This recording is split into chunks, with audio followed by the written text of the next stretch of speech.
Our next story is a mystery about two women who simply vanished.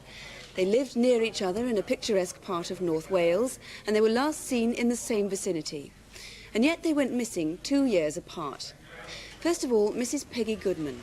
She lived alone, and though she was 81 years old, she was far more energetic than many people 20 years younger.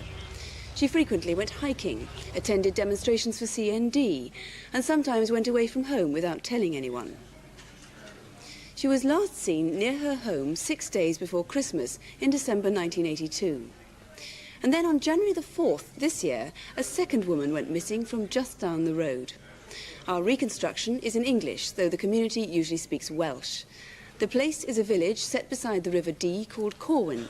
It's a few miles from the tourist centre of Llangollen and on the A5. On the 4th of January this year, Mrs. Myfanwy Jones disappeared without trace, just half a mile from where Mrs. Goodman was last seen. Myfanwy has been a popular and well-known figure in the small community of Corwin. Happily married with a 20-year-old son, the family have lived in the town for over 21 years.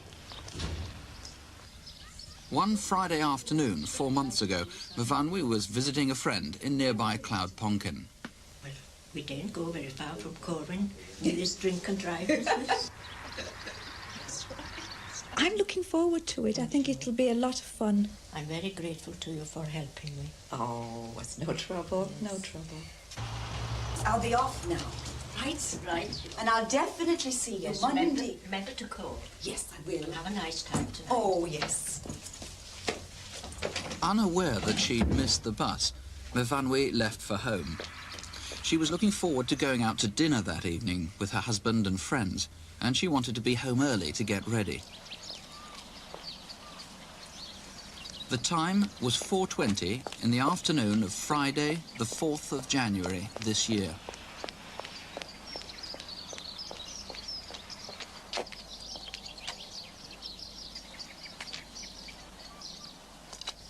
Mrs. Griffiths, I've missed the bus. I'm going to walk.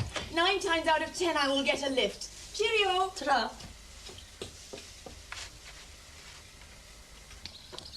This woman is the first of several witnesses who were to see Myfanwy as she started to walk the 1.5 miles home.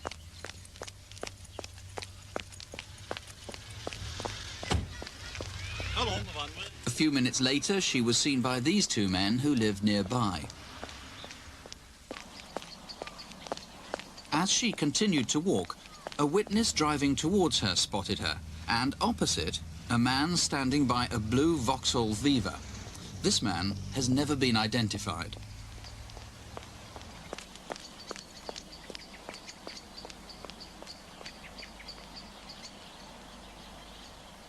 There were several sightings of Myfanwy as she passed the small housing estate at Maesavachlen.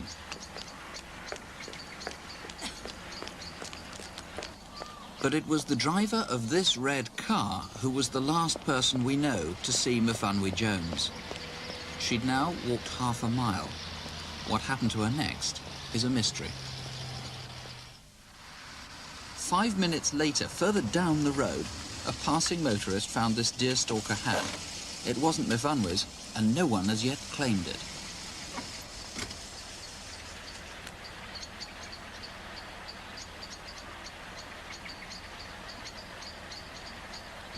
A couple were later seen arguing on this bridge shortly after Myfanwy vanished, and on the same route that she would have taken home. So what did happen? Police need your help with the following. They need to identify the man standing beside this light blue Vauxhall Viva, who appeared to be watching Myfanwy as she walked past. This was the last sighting of Myfanwy by the driver of the red car. What happened next? Did she accept a lift?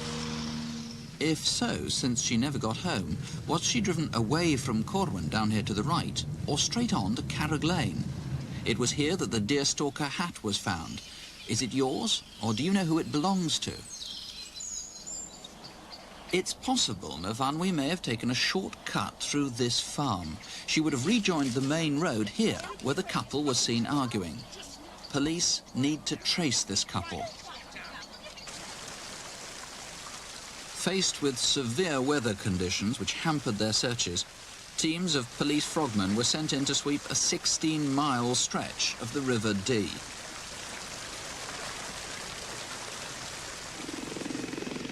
Air and ground searches were made over difficult terrain. And villagers joined the police in scouring the countryside. But so far, nothing has been found. Police are certain Myfanwy Jones would not, of her own choice, have left the home and family she loved, and they now fear for her safety. Her husband, Emir, and son, Keith, wait anxiously for news. Well, the hardest part of it has been the waiting and the not knowing what has really happened. It's been a great burden, really, to think one day after the other and nothing, no answer coming to the problem at all. If anybody has got any information, however small, if they would kindly come forward and either report it to either to the BBC or to the police locally or anywhere in North Wales, I'd be more than grateful. Well, the detective looking for Myfanwy Jones, and indeed for Peggy Goodman, is Chief Inspector John Cook. Do you actually link the two? Do you think that the two women went missing for similar reasons? No, we don't. From the inquiries we've conducted, both into Mrs. Goodman's background and Mrs. Jones's background, we don't feel that they are connected. Looking at the Myfanwy Jones disappearance, just remind ourselves of the geography. Corwin, of course, not far from Llangollen. Let's take a closer look at that. And we can see the bungalow, her friend's bungalow, which she left at 4:20, wasn't it? 4:20, that's correct. And she was seen by the woman at the bus stop walking down to where the Vauxhall Viva was. And that's the man by the blue Viva. What description do we have of him? He's described by our witness as being a middle-aged man, approximately 45 years of age, medium build, with dark collar-length hair, sideburns, and wearing what we believe to be a sheepskin coat. He might, of course, have absolutely nothing to do with her disappearance. Oh, absolutely. It's a matter, really, of eliminating from our inquiries, tracing him and eliminating him. OK. She then walks further down the road towards Corwin, and I think the last sighting of her was about 4:35. We said that was the red car going the other direction, wasn't it? That's correct, yes. And then she... Well, we don't know what happened then. The hat was found here just after the junction down to Corwin. Now, you've brought that hat with you. Yes, I have. It's a deerstalker hat, well used, well worn, but in good condition. As you can see, it's a herringbone pattern. On the inside label, it has the name Palatine, and we're very anxious to trace the owner of this hat, because he, just like the driver of the Vauxhall Viva, would have been at the scene at the time Mrs. Jones was last seen. Right, and they might have seen something, or they might have been a witness, even though they don't recognise it. That's correct, yes. OK. Now, then there was the couple on the bridge, of course. They were seen to be arguing. What do we know about that couple? All we know is that they were in possession of a dark, small-type van, that they were a middle-aged couple again, that the female was wearing clothing, light clothing. Was she Myfanwy? It's possible, but extremely doubtful, bearing in mind that that incident was approximately 25 minutes after Mrs. Jones's last sighting. Very briefly, is there any other appeal that you'd like to make to viewers in this case? Yes, I would. I would like to anybody who saw Mrs. Jones that afternoon to come forward and to contact us this evening. All right, John Cook, thank you very much indeed. Thank you. If you can help, the number, 811-8055, as always, 811-8055, or you can ring North Wales Police Direct. Here's their number at Wrexham, 353-111. That's 0978 for Wrexham, 353-111. Just before Christmas, a wealthy farmer, Richard Thomas, and his sister Helen, both in their 50s, were found dead in their blazing house near Milford Haven. Viewers in Wales will probably remember the first reports in the news.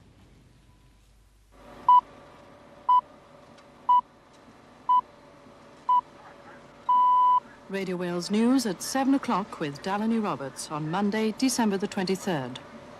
Police are investigating a mystery fire at a lonely country mansion in West Wales. Paris police have set up an incident room nearby as part of their investigations into the fire and the deaths of 58-year-old Richard James Thomas and his 52-year-old sister Helen. Originally, police suspected it was a case of murder and suicide, but after sifting through the rubble, they've changed their minds and believe an outsider is responsible.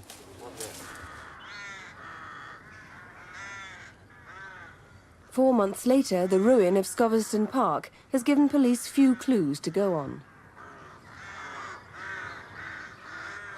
Whoever set fire to the house had a clear motive to destroy the evidence of a double murder.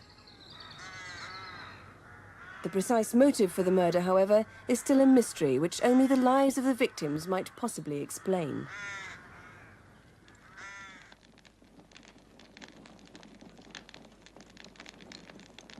Richard and his sister Helen were both very shy and secretive people. They had few friends, although they were well known and well liked locally.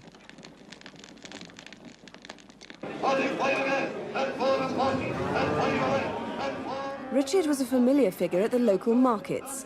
He was known as a shrewd buyer and seller of cattle and was well respected in farming circles.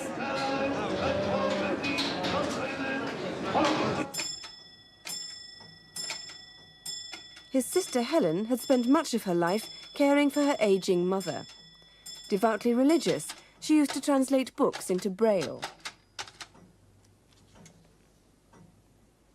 Scoveston Park had been the family home since the 20s. Helen and Richard were brought up there.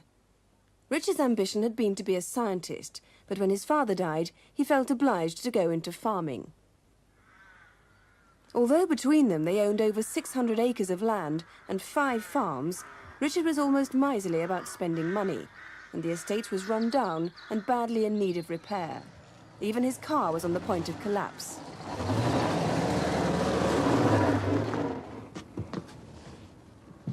But there was another side to Richard which has emerged since his death. Police now know he frequently visited the local Palace cinema in Haverfordwest, particularly when late-night X-rated films were being shown. 2 tickets, please. £2, please. Yeah. Thank you. Thank you very much.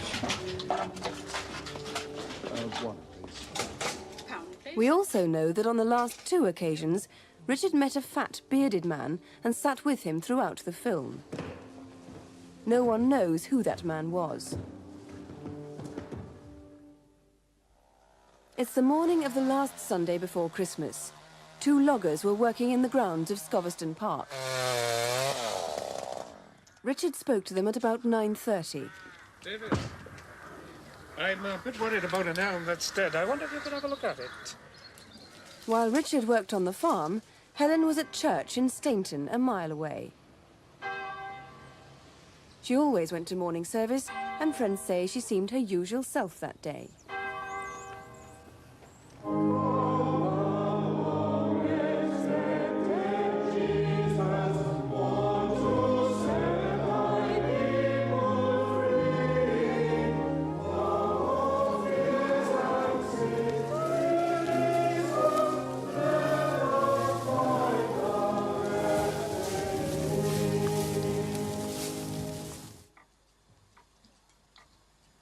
Richard and Helen always had their lunch at exactly 12:30.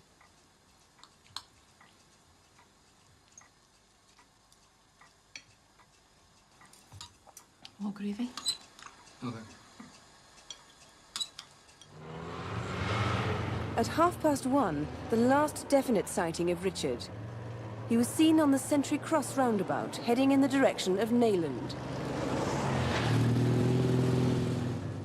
What happened next is not known, but witness statements and forensic evidence provide a theory. A resident of Honeyborough Green in Nayland remembers a number of occasions when Richard parked his car outside her house. After a few minutes, a blue Land Rover would arrive to pick up Richard. Police believe the driver was probably Richard's lover.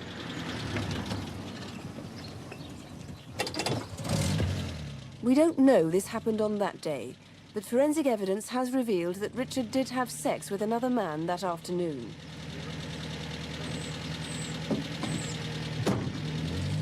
The witness recalls, they'd usually be gone a couple of hours. The last sighting of Helen Thomas was at 3:30 as she was leaving one of her farms. As far as we know, she drove straight home, and she would have arrived at around 3:45. Exactly what went on inside Scoveston Park that afternoon and evening isn't known, but several cars and people were seen outside near the path leading to the house. At 4:15, a yellow car similar to a Chevette was parked across the entrance to Scoveston Park, and the driver appeared to be leaning out of the passenger door. On the same stretch of road, a blue Cortina and a blue Land Rover was seen at 4:30 and again at 7:10. And at 5:30, a bearded man was seen staring intently at Scoveston.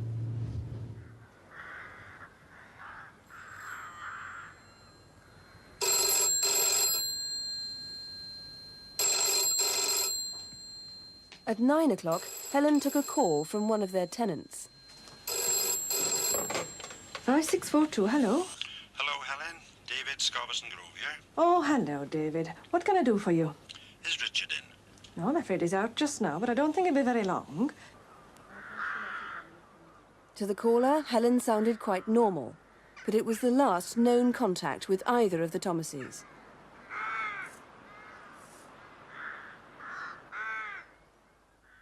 Within an hour, Helen was dead. She was shot, probably in her bedroom, and it was in that room at about 10 o'clock that the fire was started.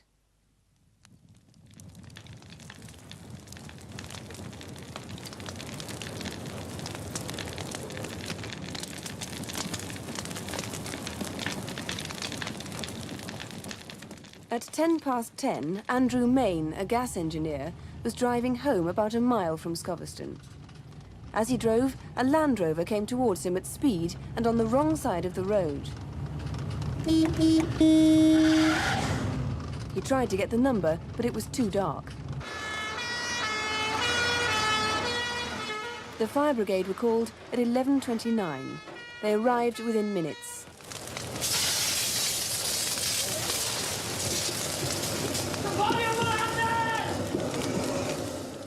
The body was Richard Thomas. He died of shotgun wounds to the stomach and the head.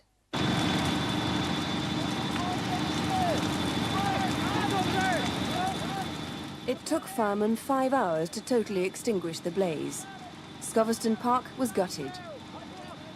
Helen's body was discovered the following morning. Well, Chief Superintendent David Davis is in charge of the case. What theories are you working on, and what is your most urgent appeal? Well, at this stage of the inquiry, the most urgent appeal, without doubt, is we know that Mr. Thomas had sexual connection with another person during the course of the afternoon. And, of course, we know that Mr. Thomas was last seen alive at 1:30 p.m. in the afternoon, so the events of the afternoon are very important indeed. I'm making a very serious and a very sincere appeal to this person who had this sexual connection to come forward to see us. It doesn't matter what walk of life he might belong to or whatever, but we are very anxious to see him. And of course, in the same vein, if anybody else in the area knows of any of Mr. Thomas's homosexual friends or whatever. Just to eliminate them from their inquiries. That's right, yes. Could we have your description of the fat bearded man who was seen with Mr. Thomas in the cinema in Haverfordwest? Yes, the fat bearded man, of course, as we saw earlier on, we are told he's a man of about 20 stone in weight, a very large man, very fat legs, and apparently walking with his feet inclined to be turning out. So he shouldn't be too difficult to really find. Now, if we can just look at the area on our micro map there, there's Century Cross roundabout there, where Richard was last seen heading towards Neyland. There's the Land Rover, which was seen on the Sunday evening about 10 o'clock, driving at speed on the wrong side of the road. And there was the entrance to Scoveston Park, where there were several cars and people seen that night, none of whom have come forward yet, have they? That's right. No, they have not come forward. We're very interested in having a word with these people, the driver of the Land Rover, the Ford Cortina motor car, and of course, in addition, and of course the yellow car that was parked at the entrance to Scoveston Park, and a man with a beard, equally important to see and interview. And in addition, of course, there were two people between 6 and 7 o'clock seen walking between Sentry Cross roundabout and the village of Stainton, walking in that direction. And of course, they are equally important to be interviewed by us as well, because their contribution to the inquiry could be of some value. There was a man with a dog seen about 9 o'clock that evening. That was quite a crucial time, wasn't it? Indeed, very important time, because we know, as we saw on the film, that Miss Thomas spoke to Mr. Nicholas at 9 o'clock, and of course the fire was ablaze. The house was ablaze at 10 o'clock at night. This gentleman walking with a stag hound, he might have been a poacher, but we're not too interested in people poaching at this stage of the game. We'd like to see him, and we are asking him to come and see us. Again, in absolute confidence. Absolutely. Do you think anybody else could have seen Richard driving his old Red Rover sometime after 1:30, after the sighting on the Sentry Cross roundabout? Well, indeed. I'm very happy with the sighting at 1:30. He was driving along the road at that time, but indeed there are many gaps, a complete gap in his case, of course, after that time. And we are asking for sightings, if anyone has seen that car at any place, anywhere during the course of the afternoon, and indeed above that as well, if they've remember seeing the car anywhere else, even before that day, we're equally anxious to speak to them. Right, Mr. Davies, thank you very much indeed. There is incidentally a very large reward for any information that could lead to some information that can help the police. It's £25,000. Now, if anything has jogged your memory and all that, remember it was the Sunday just 3 days before Christmas. Please do ring us here in the studio. The number, as always, 01811 8055, or direct to police in Haverfordwest. That's 0437 3355. 0437, the code for Haverfordwest, 3355. Lynette White. Lynette was 20. She lived with and helped to support a boyfriend and was hoping to settle down with him and have children. Instead, on Valentine's Day, Lynette was murdered. This is Cardiff's Docklands, Tiger Bay. Good morning all and welcome to Wednesday Street Life. Border Day Gigid, Frank Hennessy Summer. I'm with you until 12:30. And we're on a bit of a crusade today. Welcome back to Meet for Lunch and to our phone-in on Women at Work and the extent of Red Dragon News. This is Martin Shankelman. Lynette was a practical girl striving to make a living for herself after a troubled childhood. At the age of 18, she turned to prostitution.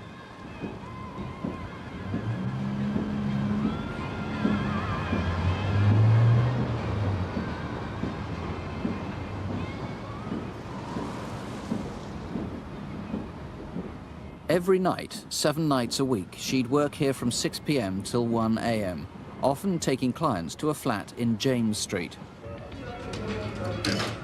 When she stopped work early in the morning, she went regularly to meet friends at a nearby club. You always steal my cigarettes. Oh, come on, there's plenty. I've only got 7 Come on, there's left. plenty behind the bar. Now, This is the last one. Well, I only knew Lynette from the club, but more of a friend than a taxi driver, you know, as the time went on, like. She used to talk a lot and dream a lot and, you know, like any other young girl, like, you know. But herself, she was a cracking girl, and I used to think a lot of her, like, you know. Hey, Jack, how's your back? Hey, Jack. Look at the state of you. Head on in. On Tuesday afternoon, Lynette left her flat in Grangetown, and for 5 days, she disappeared. She was seen around the city, but she avoided her closest friends.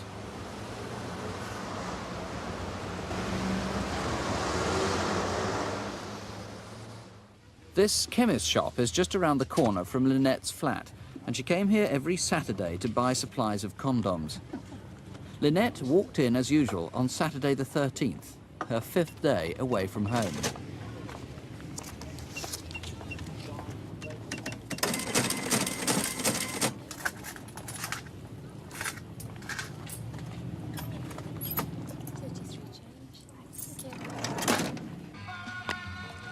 Later on that evening, an old school friend saw Lynette standing outside a disco known as Monty's.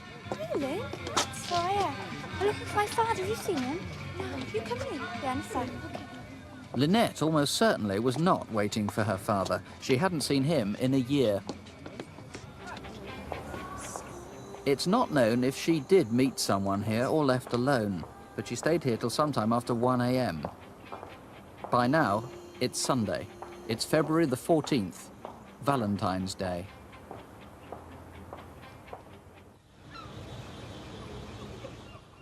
That afternoon, a woman walking down James Street noticed a man who was standing in a doorway. He appeared to have blood on his hands. This is next door to where Lynette took clients. The witness walked past the Maritime Museum and stood looking out to sea when she felt someone sit down beside her. It was the man from James Street. At 8:45 that Sunday evening, Lynette's best friend went round to check the James Street flat. She was worried by Lynette's disappearance. When she saw a door locked shut that was normally open, she called the police. Charlie Quebec 07, I need a console very urgently, over. Yes, from Charlie Quebec 07, I'm at number 7 James Street. I've just broken in and found the dead body of a woman inside, and it appears to be a suspicious death. Charlie Quebec 07, Roger, that's Milton Wilco 07, come to 1 out. Could you inform the inspector and the CID to attend, and also get the police surgeon out, over? John Williams calling it a suspicious death turned out to be the understatement of the year. It was the most appalling attack on her. She had been stabbed, I think, was it over 50 times and had her throat cut. Terrible Indeed, attack. that is so. It was a very cruel, vicious and violent murder after what is a young girl. Now, the man seen virtually outside the flat that she used to take clients to must be the prime suspect. A man who was mumbling, incoherent. I gather he was crying at times too, blood on his hands. That is right. He certainly is a person who we must speak to at this time. Would other people have seen him, and if so, how would they have noticed him? We've compiled a Crimewatch video feed. What are the distinctive features? He is very distinctive. He's got dark brown, greasy hair with lightning towards the front of it. He's about 35 to 40 years of age and between 5'8" and 6 foot tall. And we must remember that this man was bleeding himself. He's cut himself. He's also got blood on him from the deceased. He's upset. He's crying, and he's in a bit of a state. And presumably might have sought medical attention himself. Well, He cut indeed, himself. that is so. Why had she left her flat for 5 days, do you know? Well, Where was she? she's had a bit of a tiff with her boyfriend, and I think she's had problems with going to court to give evidence. She is a local girl. She would have stayed somewhere in the area. There is no doubt that someone out there knows where she stayed, and we would like those persons to come forward and speak to us. To eliminate them, obviously. That is so, yes. Everybody seems to speak terribly highly of this girl. She was tremendously liked and admired, and I gather even a large number of her clients have come forward who went to her as she was a prostitute. Yes, of course she was, but she was a popular girl. She was a quiet girl. She was well liked. But there are other clients in the city and outside the city who ought to come forward and tell us when they've been with her so that we can eliminate them from the inquiry. Well, Lynette's family and close friends have put up a reward of £1,000. Here's the number: 018118055. That's 018118055. Or you can call the incident room in Cardiff. That's on 0222 398 381. 0222, the code for Cardiff, 398 381. This is John Lee from the BBC programme See Here, who's going to help us with our first appeal this month. But that's because our first case is about the last days of a 20-year-old from South Wales, Suzanne Greenhill, who was profoundly deaf. In other words, so deaf that she heard no sounds at all and couldn't speak.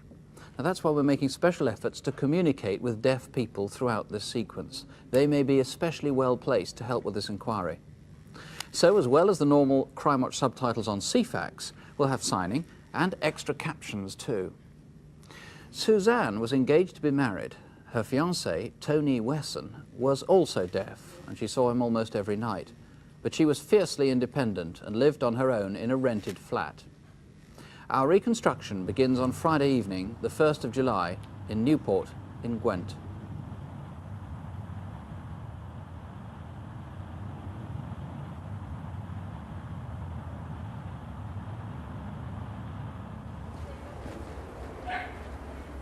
Tony Wesson was surprised to find Suzanne's curtains had been drawn. It was only 6 p.m.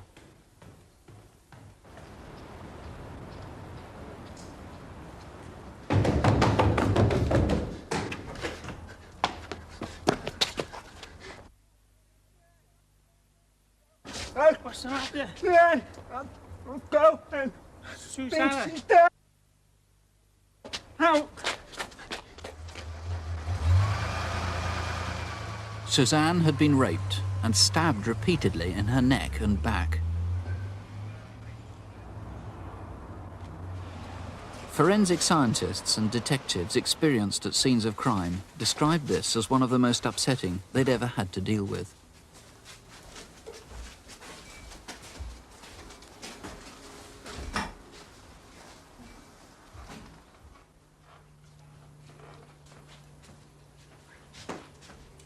Suzanne had lived here for 2 years and took great pride in the flat's appearance. Her life was sometimes lonely. She was isolated by her disability and shunned by some who found her deafness made them feel uncomfortable. She'd been born deaf and from an early age attended special schools. She remained close to her family and visited her parents and grandparents regularly. Suzanne went every Tuesday to the Deaf Club at Lady Hill Centre, but she seemed happiest with her fiancé.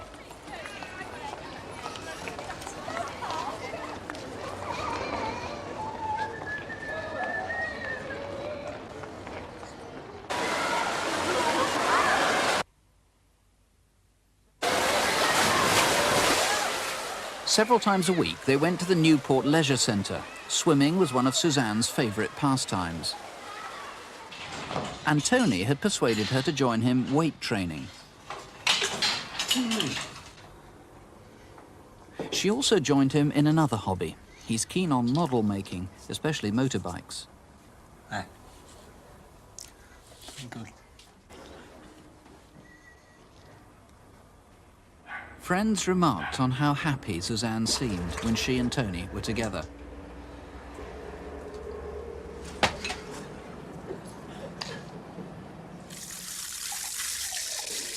Suzanne was very fashion conscious, and a week before her death, she experimented with a different hair colour. She turned from blonde to henna chestnut.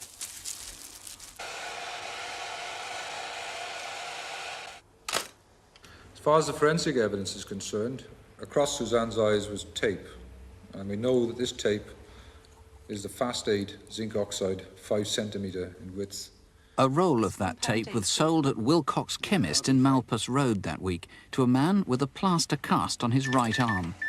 Detectives need to find that man to eliminate him from their inquiries. Another roll was sold at Watkins Davis Chemist at Bettis Centre to a man who wanted just a short length cut from a roll.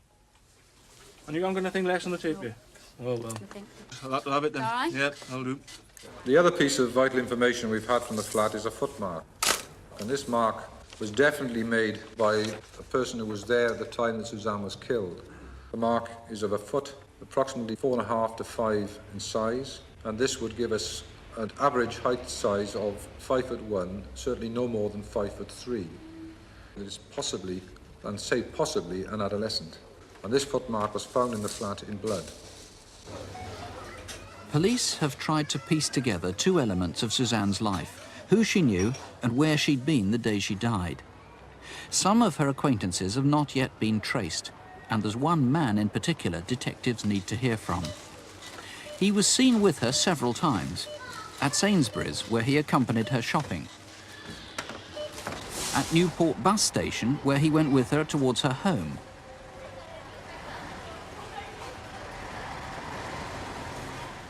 and at Maysglass Industrial Estate.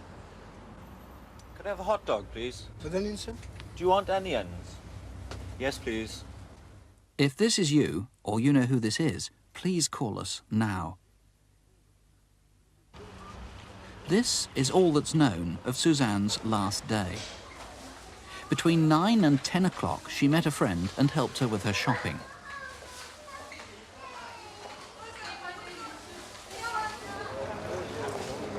She was also seen at Littlewoods in Newport Shopping Precinct. She came here often for morning tea and toast.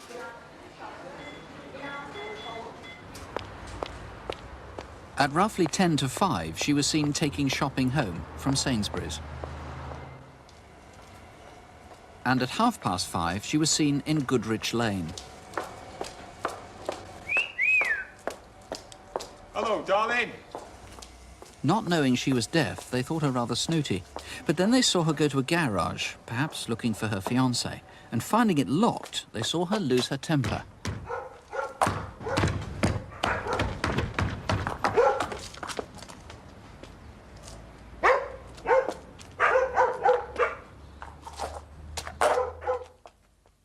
What happened after that is still a mystery.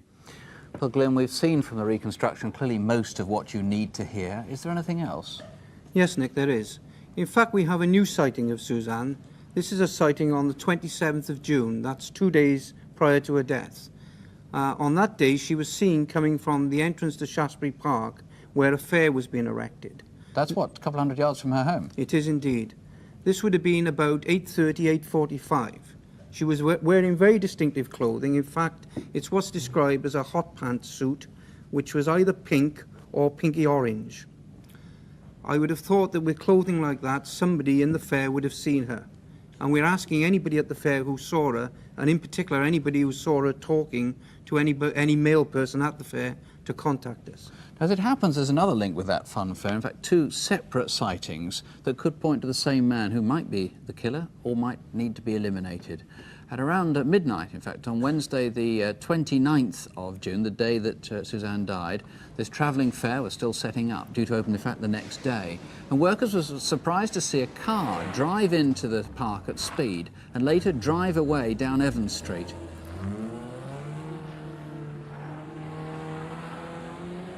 A couple of hours later, another witness remembers seeing a man in a blue checked shirt walking along the junction of Evans Street and Shaftesbury Street.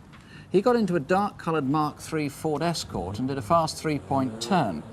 And the witness remembers that the car had a tow bar and the registration number began, they think, A59.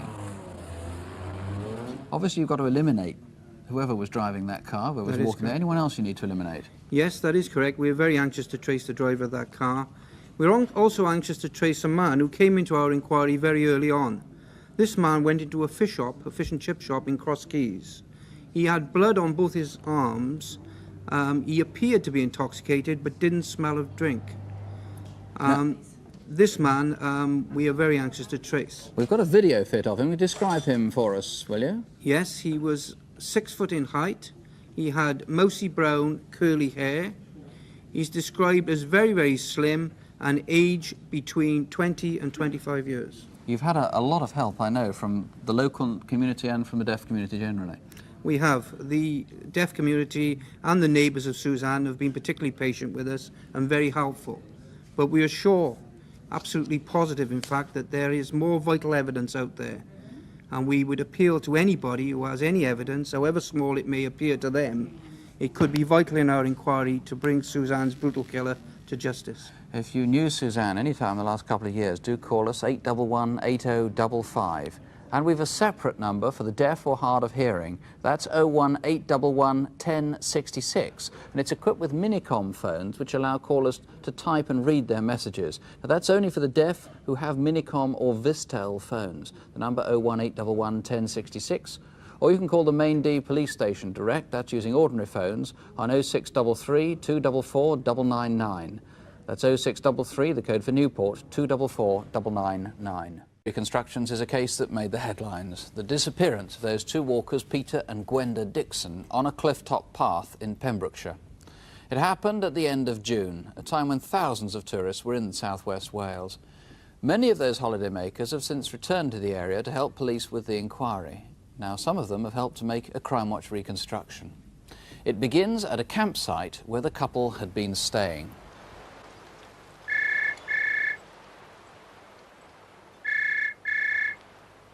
Hello, Harrelson Farm. Hello, is that Miss Davis? Yes. It's Tim Dixon here. I'm concerned about my parents. They were due back this weekend, and in fact they were due back at work today, but they haven't turned up yet. Are they still at the campsite? Well, the tent's still here, and your father's car, but I haven't seen them for a few days.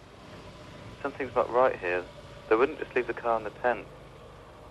I think you'd better ring the police. Could you contact me after you've done that?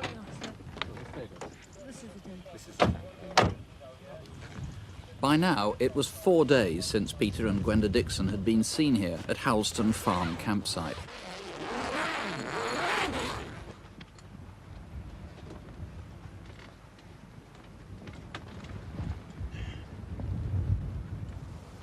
The Dixons' holiday had begun 2 weeks earlier, on Monday, June the 19th, when they arrived here from their home in Oxfordshire. £24.50. It's even cheaper than last year. Well, you are earlier this year, and we are cheaper in June. Thank you. We'll probably stay a second week if the weather holds. It was so good this year, we decided to come away before it changed. Well, if you decide to stay, you can settle before you leave. I hope it stays fine for you. They'd been visiting this site for 16 years, and so they knew the area well. Both Peter and Gwenda Dixon were very fit.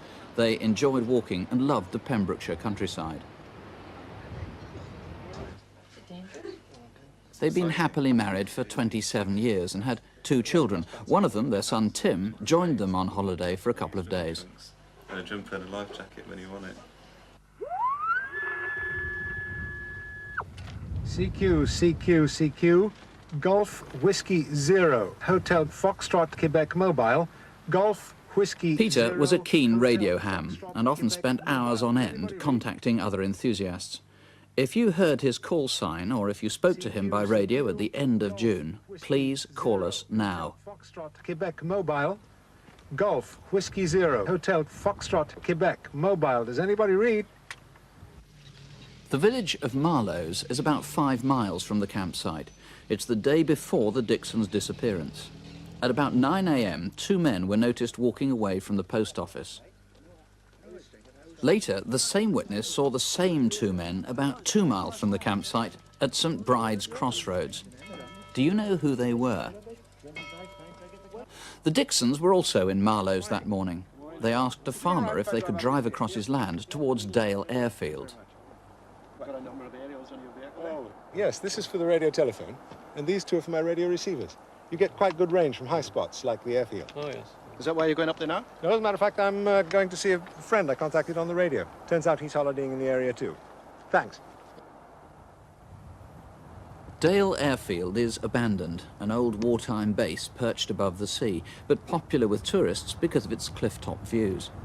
Did you see the Dixons here that morning? Did you meet them? Or did you hear Peter Dixon transmitting on his radio?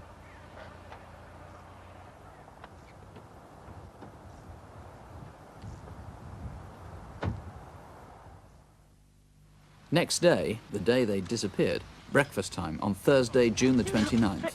And though it's a fine morning, the weather had worsened, and the previous night it had rained heavily.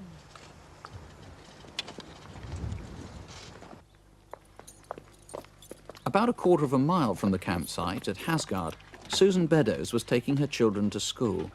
2 cyclists caught her attention.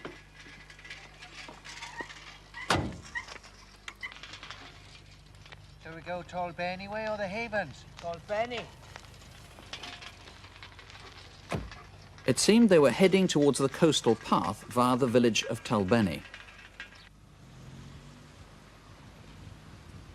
Dispirited by the erratic weather, Richard Lynes, who was camped next to the Dixons, was packing up to leave.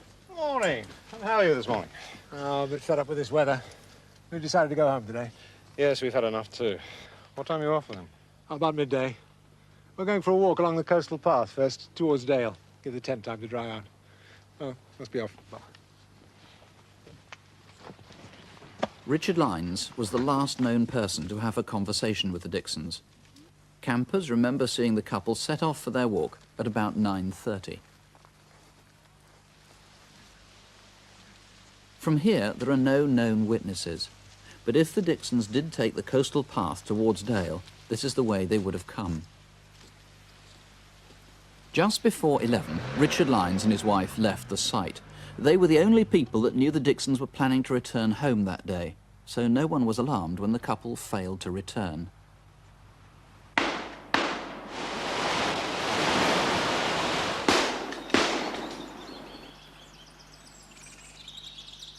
Shots were heard at about 11 o'clock, but in a farming area like this, gunshots are not unusual. In Pembroke, At 1:30 that afternoon, someone used Peter Dixon's cash card at the NatWest Bank in Main Street. Whoever it was knew the correct PIN number, but was not familiar with a cash dispenser. He asked for £37, a sum not recognised by the machine.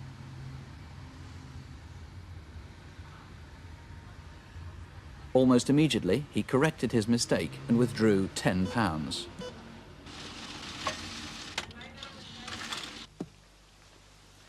Meanwhile, at 2 that afternoon, a family was walking along the coastal path close to Tolbenny Church.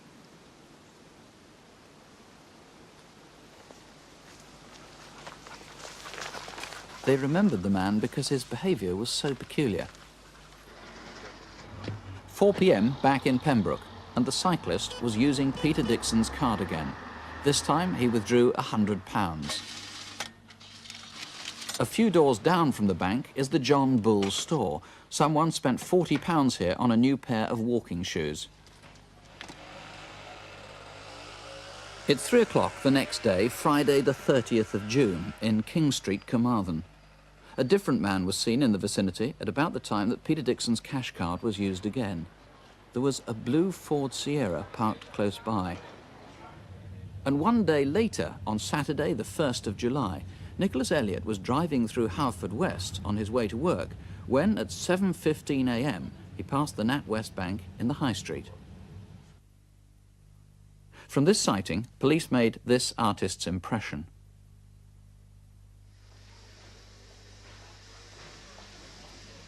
Police believe that same cyclist was still in Haverfordwest some 4 hours later in the Whole Food restaurant in Key Street.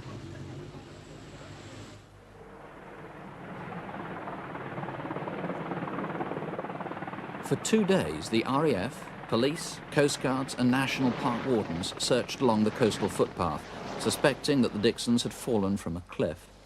What they found was worse than they had feared. Just after 3 p.m. on Wednesday the 5th of July, a police dog discovered their bodies at the edge of the cliff top, carefully hidden by branches. Gwenda and Peter Dixon had been killed with a 12-bore shotgun. Clive Jones, whoever was using the cash card is obviously critical to this case. Crimewatch has been able to enhance the original artist's impression. What do we know about this man? Well, there is no doubt at all that he is the person that we need to identify and is the person who cashed Mr. Dixon's cash card. I feel that one of the persons who can help us with this and can certainly help us identify him is the fair-haired youth from Marlos, who was in his company the morning before the murders, which we saw in the reconstruction earlier. He's obviously on a hiking holiday in the area, walking, and split up from the cyclist shortly after going through Marlois. I appeal to him, if he is watching, please ring us. Now, there were a lot of holiday makers in the area at that time. I think you've worked out about 1,200 so far. Presumably the ones you need to talk to most critically are those who were on the cliff-top path on that 29th of June. Yes, indeed, and we're aware that there were 76 persons who walked that wooded area of the coastal path between the morning and early afternoon. We've traced 40 of these, so there are still 36 people we need to speak to who went through the area. Particularly, there are 2 males who came over a stile at Burrowhead at about 10 a.m. One is aged about 50, the other 30. They were casually dressed and they walked into the wooded area and should have seen or met up with Mr. and Mrs. Dixon. OK, but if anyone was in the area around this time at the very end of June, you need to hear from them. Yes, absolutely. What about the campsite? I mean, at Halston, I know Miss Davis didn't keep names and addresses of everyone. Why should she? So you haven't been able to trace everyone who was there at the time the Dixons were? No, there are 2 caravans in particular that we can't trace the occupants of. Number 45, which was occupied by 4 adults and a child, and a red car and a touring caravan, which was occupied by 2 fair-haired males with short hair who were extremely fit and could have been from the army. And if anyone had tents there as well and hasn't yet contacted the police or been contacted by you, you want to hear from them as well? Yes, indeed, yes. Now, tell us about this. I know these are replicas of what's missing from Mr. Dixon. Yes, Mr. Dixon's brown fold-over wallet was stolen, similar to this. It contained 7 credit cards, a telephone charge card and his driving licence. These make up an unusual array of credit cards, and some of them, particularly the Trust House 40 Gold card, is not something that a large number of people would carry. OK. Well, as I say, it might be quite difficult to remember what you were doing on the 29th of June, but you'll know if you were on holiday in this area, and if you were on that coastal path in particular, or if you were at that campsite around that time, please contact us. If you think there's anything that you can add in any way, here's the number, 01 811 8055. Mr. Jones and his team are here. If you prefer, you can ask to speak to a BBC researcher. Other members of the team are standing by at the incident room in Carmarthen, and the number there is 0267 235 101. That's 0267, the code for Carmarthen, 235 101. That's over 8 years old, but that only came to light 8 weeks ago. What we're about to show you is nothing of the crime itself, but of the painstaking investigation that went into identifying the victim. The process led to a whole new set of questions, and hence to this appeal. Our film begins in Cardiff on the 7th of December at a house that's under renovation.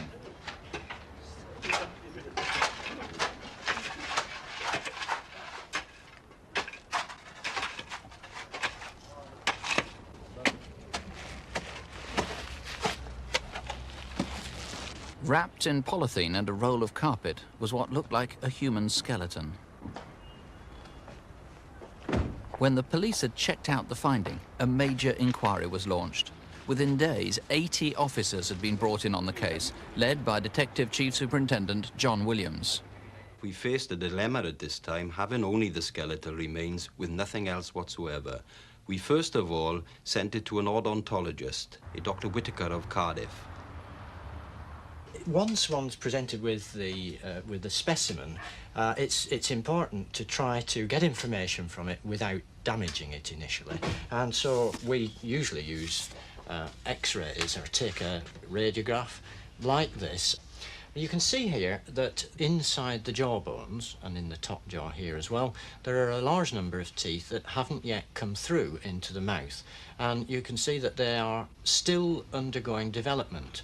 And we know how long it takes for that kind of root to grow, so it's obvious that from that information we could work out exactly how old this individual was when they died.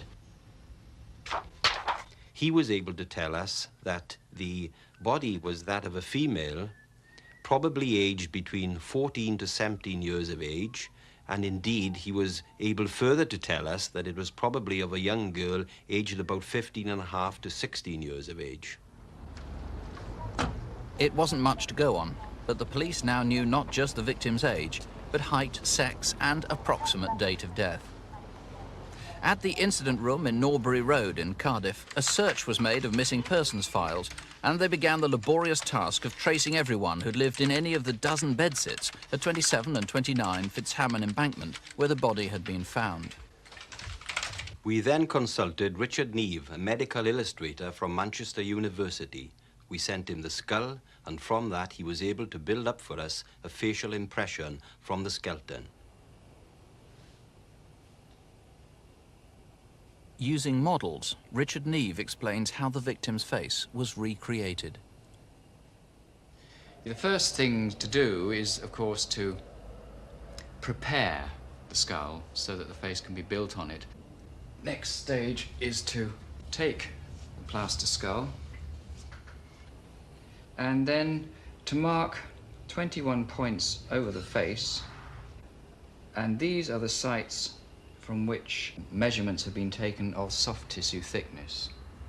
And holes are drilled in here and pegs inserted, and the pegs represent the average thickness of soft tissue to be found on the human face at these particular sites. So that means that when the face is built over the skull, it is not just a matter of imagination, it is done quite deliberately. This turned out to be a striking likeness. You may not have known this girl by name, but do you recall her from the early 1980s?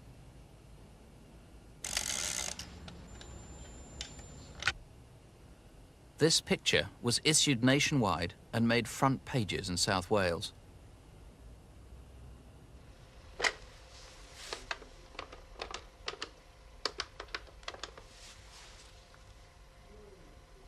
Oh, hello. I think I recognise the girl in the picture.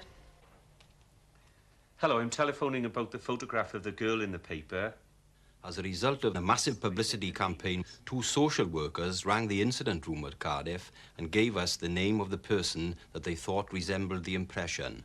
We were then able to get dental records, which we took to the odontologist, and as a result of that, we were able to identify the remains in the carpet as that of the girl, Karen Price, from Cardiff. Karen was 15 when this photograph was taken, a few months before she disappeared. She'd been in care since she was 10, but in July 1981, she absconded from the Maese Eglise Assessment Centre in Pontypridd. Very little is known about what happened to her from then on, but she was known to hang around the bus station at Wood Street, opposite Cardiff Central Railway Station. Detectives are very anxious for any help they can get from anyone who knew Karen or thinks they might have met her.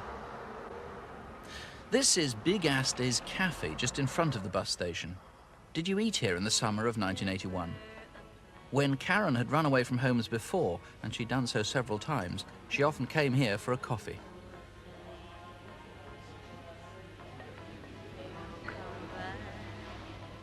And in the early 80s, lots of youngsters used to hang around outside the Empire Pool in Wood Street.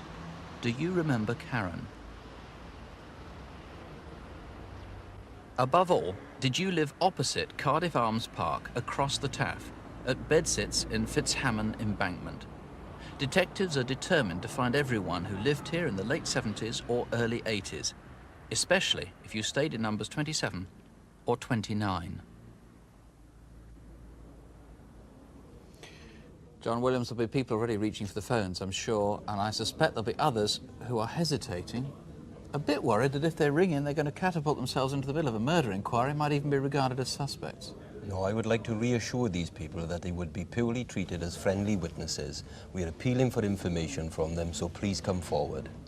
Now, there must have been a lot of people who knew Karen after she left Maese Eglise, the assessment centre, in July 1981. I mean, where did she sleep? Where did she eat? Where did she wash? That's quite right. She was in and around that city centre area, and someone must have befriended her and certainly seen her. And I would ask these people now, even after 8 years, when they may have moved away from Cardiff, to come forward and contact us. If anybody befriended her, it might be a real friend now, and ring in. This is the sort of clothes you think she was wearing, a sort of grey sweatshirt, and these are very distinctive. These jeans, distinctive really, they're called Carmen Gear. They're out of production now, aren't they? But it's the colour, really. That's quite right, yes. They're plum coloured, and there's, without a doubt, she was wearing those at the time of her death. That house again, 2729 Fitzhamon Embankment, which is the place where she was found and where you suspect she might have been staying. You don't know, but we need to know anyone else who was staying there. And here's the number, 01811 8055. The time, remember, we're talking about is summer and late summer 1981 in particular. 01811 8055. Or you can call the incident room in Cardiff on 0222 398 381. That's 0222, the code for Cardiff, 398 381. Our next case is one of those crimes that's as frightening as an Alfred Hitchcock film. The murder of a young woman in the dark just a few yards from her home. The depiction of this sort of crime in fiction gives the impression it's quite common and makes many women scared. In fact, this sort of offence is rare, but tends to make big headlines. You won't find our reconstruction frightening, only rather sad, but maybe it will induce people to call us with information. Geraldine Polk lived with her mum and dad in Cardiff. A few days before Christmas, approaching her own doorstep, she was stabbed repeatedly, raped and dumped in a nearby stream. Her family and friends, together with several witnesses, have taken part in this reconstruction of the last hours of her life. It's the night of Friday the 21st of December, the Friday before Christmas, and Cardiff city centre was crowded with partygoers. Like so many others that night, Geraldine was on an office outing with some colleagues from Celtic Shipping, where she'd worked for the past 2 years. They arrived at the Bank Wine Bar at about 10 to 6.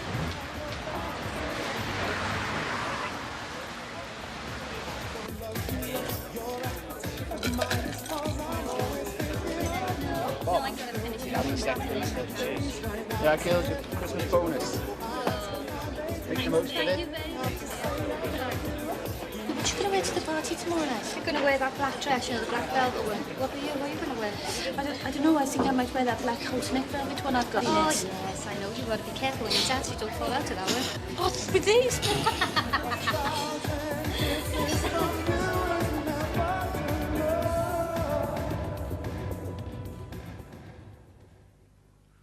She didn't have any enemies. She'd, as I say, speak to anyone. She lived life. She lived it to the fullest. Very, very outgoing. And that was Geraldine, a very loving girl towards her family. Her niece and nephew, you know, mum and dad and myself, very, very close. She was a bridesmaid in her favourite colour, which was what I wanted, because it suited her red. I mean, that was her favourite colour. And that's why I chose those colours for my wedding. She would have lived to have got married. Yeah. She would have made a good mother. At about 11:40, Geraldine and a couple of her friends arrived at Jackson's nightclub in Westgate Street.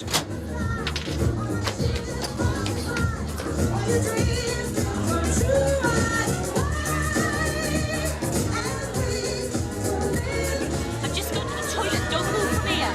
Okay, thank you.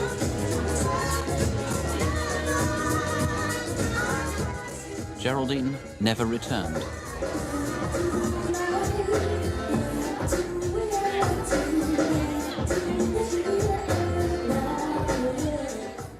But then, at about 20 past midnight, she joined a taxi queue just across the street from Jackson's nightclub, outside Castle Cabs. Hiya, Jack. Oh, hiya. Where have you been? Oh, the bank, Wine Press, and then Jackson's. Who have you been with? Oh, some of my mates from work. You on your own? Yeah, I'm knackered. I've been out all day. I'm going home. Yeah, me too. Here's my taxi. See you then. Yeah, bye then. Have a nice Christmas. Yeah, you.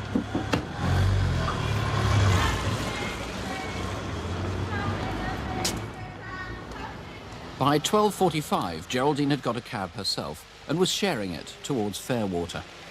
She asked to be dropped off about 250 yards from her house, perhaps to save the taxi having to turn round in the estate. Merry Christmas. Merry Christmas, then.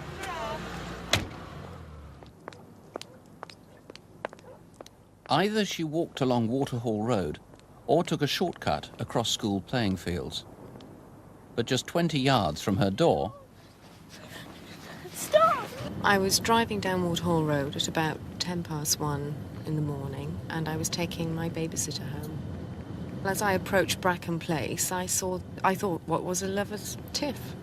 He just had his hands on her shoulders and was shaking her, and as I carried on down Waterhall Road, there was a girl and two boys walking down past the school. They were only 20 or 30 yards away from the argument when I saw them. The three people must have walked past the couple that were arguing just seconds before I drove past them. A few minutes later, screams were heard by people in nearby houses. And about half an hour later, in the same area, a couple saw a man running from the direction of the school playing fields, where Geraldine's body was found next day. The man flagged down a taxi, which turned round a little further on in Bracken Place and came back to pick him up. They drove off towards Cardiff city centre.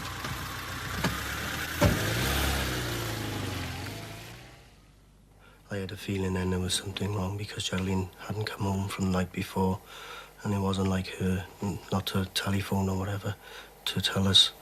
And then I had to go down to Cardiff Royal Infirmary to actually identify her. My parents just can't speak to anyone. They're absolutely devastated. They just can't believe that something has happened like this to Geraldine. And we're convinced that there's someone out there, somewhere, knows something about this. And if they're keeping it to themselves, well, that'll be on their conscience for as long as they live. But that's all they need to do is pick the phone up, phone me or the police. It's only the information we're after. We're not after their names or addresses. Just help us to catch this person. Just a note of detail, there was snow there, as you saw. It was snowing during our reconstruction. It was not snowing on the Friday night before Christmas.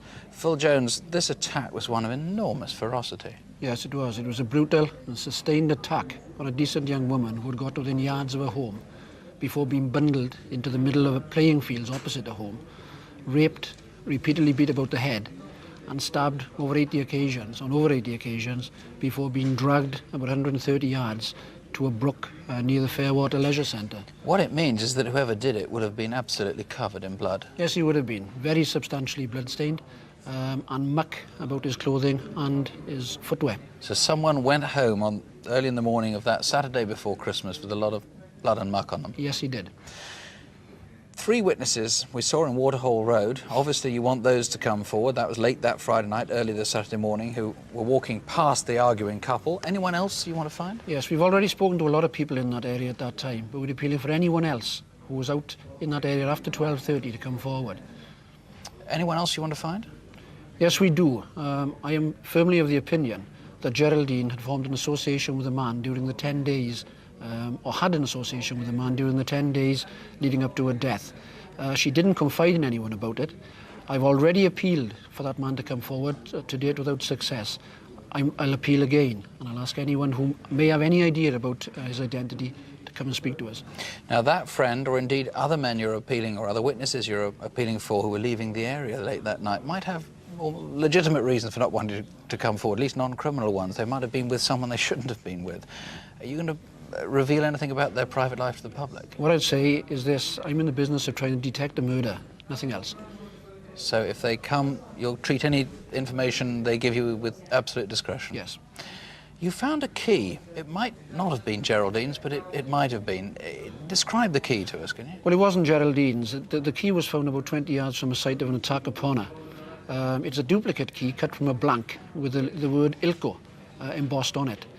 It's come from a lock which has been fitted to a double-glazed aluminium door, probably fitted to a shop or commercial premises, or even to a house. It could have been on a bottom, or fitted to a bottom rail, a lock on a shutter door, or even a padlock.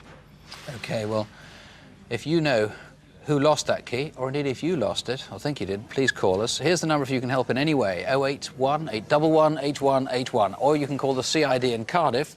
They're on 0222 398 381. That's 0222, the code for Cardiff, 398 381. In charge of it describes as the most baffling he's ever tackled. In fact, apart from this teacup, there's almost nothing to go on. The cup, which hasn't yet been washed, as you can see, belonged to Harry and Meghan Toos, who probably took it off the shelf in honour of an unexpected visitor. Was that you, or do you know who it might have been? What does seem clear is that someone who went to see them on their farm that Monday morning did not reciprocate their friendship. Chiari Wine Farm nestles between undulating hills near the village of Llanharry, midway between Cardiff and Bridgend. Come on. Where are you, you little buggers? Come on. Come on. There. You may have known Harry Toos from his market garden business, though he retired some 7 years ago. But he was still proud of his cabbages, which he guarded jealously from rabbits with his new shotgun. His old one had been stolen about a year ago.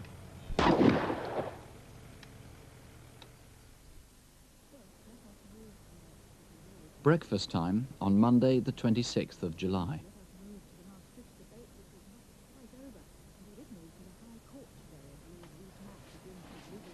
Was that all right, then? Lovely, thank you, lovely.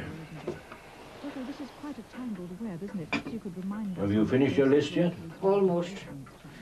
That should last us for a few days. What sort of meat do you want? I don't know. The pork would be nice. Oh, what was that we had the other week? Lamb, was it? Roast lamb. Get that to me.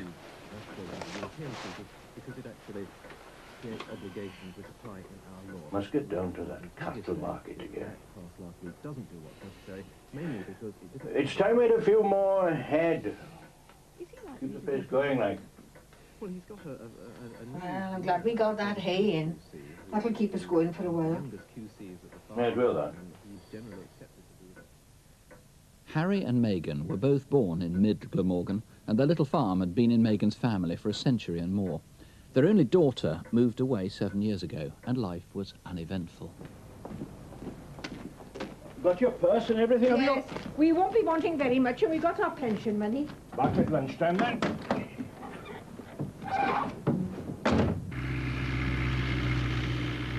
What little's known about that fateful day is this. At 9:30 a.m, Harry and Megan left the farm and drove up their narrow, churned-up track to fetch their pensions from the post office at Llanharry.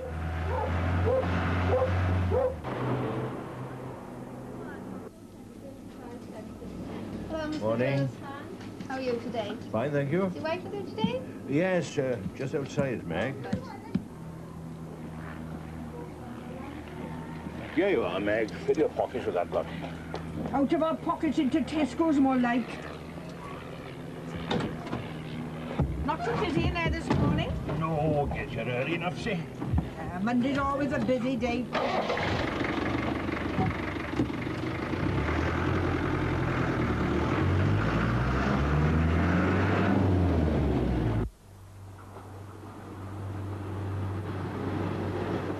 Anything in the paper, then? No, nothing changes. World's still in a mess. Oh, that Ivy's coming back soon. Who's that? Ivy Brennan from Coronation. Oh, that's rubbish. You're always on about that programme. She's good, though. I like Ivy.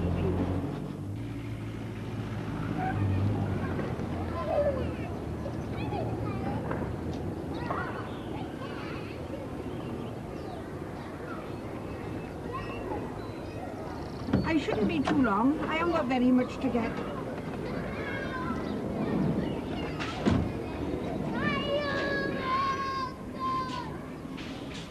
They'd shopped here almost every Monday for 15 years, and sometimes bumped into one of Harry's sisters. Hello, Harry. Oh, hello, love. How are you? Oh, I'm all right. How are you feeling after your operation? Oh, not bad. Still a bit sore, you know. We met them at Tesco's and we had a little chat about the family. Megan liked their chapel and Harry had been involved in the farmers because he was on the committee. They were a very quiet couple and they were a devoted couple. According to a neighbour, by about 11, the couple were arriving back at the farm. I was going to visit my sister. I seen Harry and Megan to's his Land Rover. They then turned in over the cattle grid and then went towards their home. Where do you want this from? In the cupboard under there.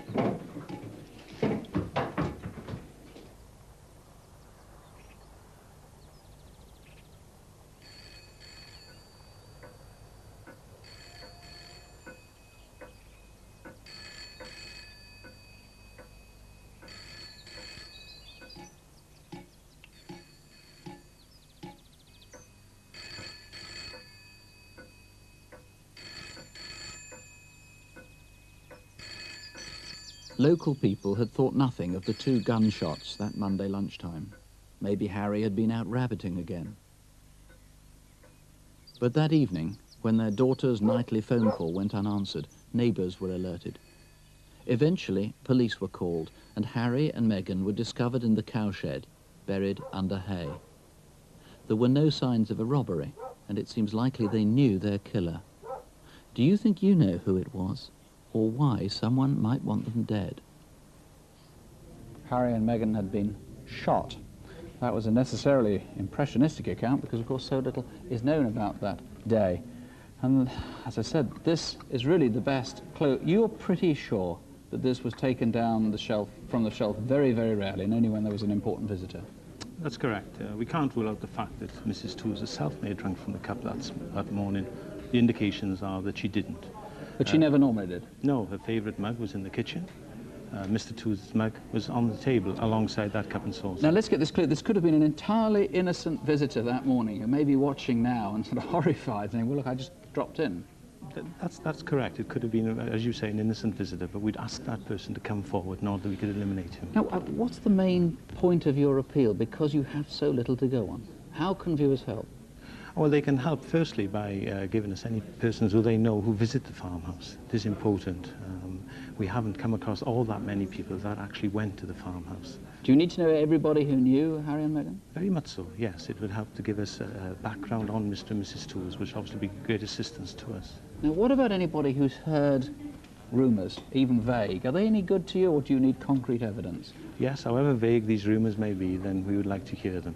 As I say, despite extensive inquiries, no apparent motive has emerged as yet. So anybody who's been talking about anything that could be connected to anything this? at all, feud, grudge, whatever. Now, I know you've also got to eliminate some cars and some people seen in the area on the day. Tell us about them and the area involved. Yes, comparatively speaking, the farmhouse in question is in a somewhat isolated area, and I'm particularly keen for pedestrians or motorists that were in the Trecastle Lane or the old Llanharren Lane area to come forward. Those are marked in orange on the map. Then remember, it's Monday, the 26th of July. Very briefly, this is a replica of the gun that was stolen from Harry about a year ago, almost exactly a year ago. Pretty distinctive. Now, obviously, whoever's stolen it is most unlikely to call in. Somebody might have repaired it, though, or know who's got it now. Yes, it has some very unique features. Firstly, the underlever opener there at the bottom. The stock is broken by this lever here. In fact, there was string attached to the trigger mechanism, similar to this gun, in order to secure it in place. And a bit of damage to this. That's right. Right hand the here. Right hand hammer mechanism was damaged. Short barrel, I know, 2 or 3 inches off the barrel, and it had, under here, this brass plate, it had initials. Yes, initials BJ were on the underside of the stock. OK, well, if you have any information, whatever it is, do please call us here in the studio, 0500 600 600, or you can try the incident room in Cardiff. That's on 0222 398 381. That's 0222, the code for Cardiff, 398 381. Takes us back 2 months to a cold Wednesday in mid-January, and it takes us to a suburb of Cardiff, St Mellons. Claire Hood, a 15-year-old, was murdered while truanting from school. The whole community is anxious that her killer has still escaped detection, and hope that in the next few minutes somebody will recall sightings or reawaken suspicions about someone who'd acted oddly at the time. The story starts and ends in Cathcob Woods.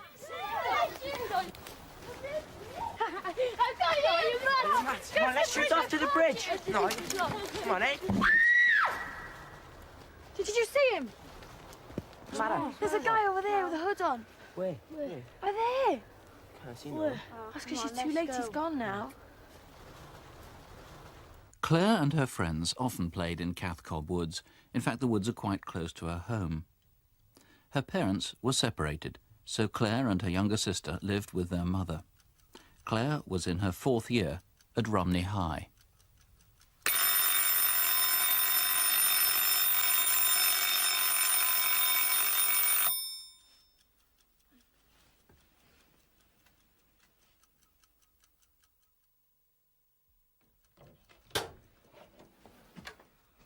Claire, you're late.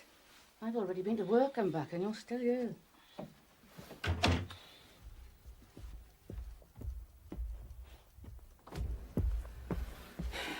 Out of bed, Claire. All right. On is the cold water treatment.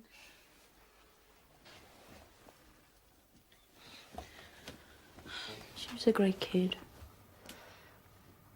She's not just a daughter, a friend. Shared my clothes with me. I shared her problems if she had any with her. Sometimes I had to play the mother. Claire, I can't believe you're not at school yet. I know, I'm going. You can laugh, but I'm the one that has to answer to the teachers. I know the pool competition. Got my trophy next week. From the youth club? Yeah, so they've engraved my name on it. I can't wait. Great. Just a minute. I know. Yeah. Off to school. See you later, love. Okay, then. Be back around about 7, usual time, all right? Yep. Okay. Sure, Bye.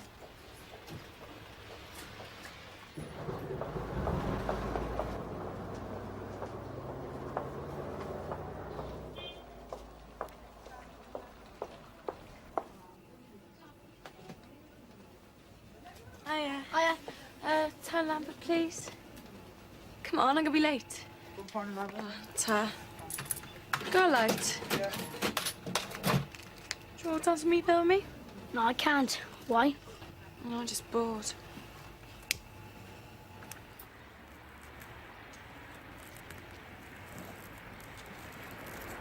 Claire, go spell cigarette, please. Nurse, my last one. Okay. This is the last definite sighting of Claire. Where did she go next? Meadow. Meadow. When I turned round, this man suddenly appeared in front of me on a path. He was aged about 25 to 28 years old. He was about 5'6", 5'10". He wore dark clothes. His jacket had a hood, but it wasn't on his head at the time.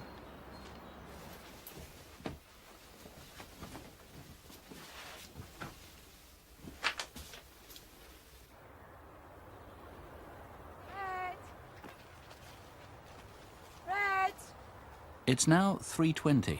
Was this Claire, or could it have been you? Good boy.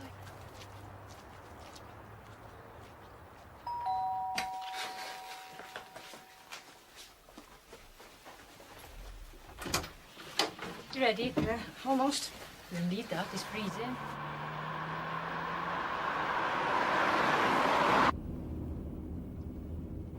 He obviously was in a great hurry. I would describe him as 5'6" to 5'8" tall, slight build, and dark complexion. The man seemed to come from the woods.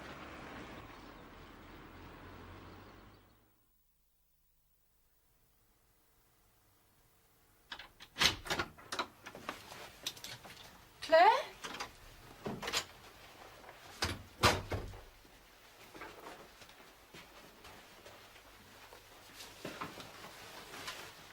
Claire?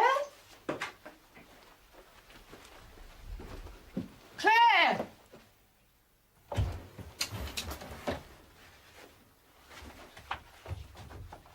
Awful thoughts were going through my mind, as it was out of Claire's character not to be there.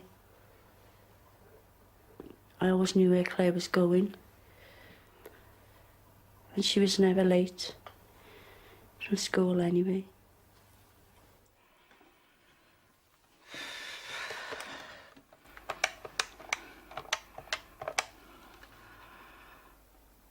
Elaine?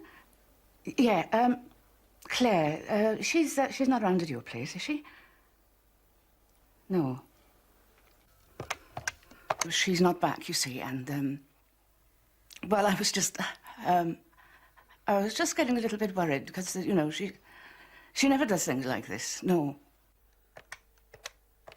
Well, did you see her leave school, or? No, I gotta go. I'm gonna try and ring Kelly. I've rung round all her friends, and nobody seems to have seen her. See, you know? All right, yes, I'll do that. I'll ring the police right now. Called the police. I then began a search with some friends around the area of St. Mellons. I felt I had to do something myself. And we ended up in Cathcart Woods. Our last resort, really. Oh, she'll be fine. Oh, God. Oh, She'll be fine. What am I gonna do? Probably looked down through years, eh? Yeah. Right. Well, we'll find her. She'll be okay. Anything We'll over there? find her. No. Oh. Come on this way. It was freezing that night. Claire's body was discovered in the morning. She'd been sexually assaulted.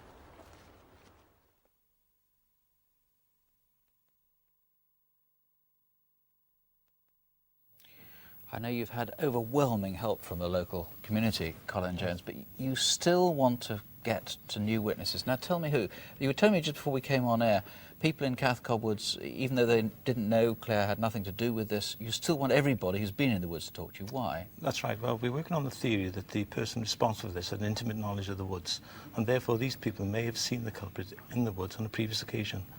Even though they had no idea of that, you still want everybody to come forward? Yes, everyone that uses those woods, please could they come forward, whether it was on the 18th or prior to the 18th of January this year. What about Friends of Clare? Well, there's been a general reluctance by some of the Friends of Clare to tell us all that they know in relation to the Cathcart Woods or indeed habits of Clare. I think there's a variety of reasons for this. That's all I can assure them. They have my personal assurance that they will not get into any trouble. And I ask them to impart in us any information that they're withholding. So if they've been truanting from school or underage smoking or anything else, you're not interested... I mean, this is a murder inquiry. You're not interested in that? That is correct. Will you protect them from that? Yes, I shall. They have my personal assurance. OK. You have actually got some other sightings of youngsters in the woods at the time. Just tell us about that. Yes, we have a sighting at 3:20 of a girl standing on a bridge. And to that end, we're appealing for anyone to come forward. Also, there's a motorist who saw 3 children, school children, run across the Willowbrook Drive towards the general direction of the woods. 2 boys and a girl.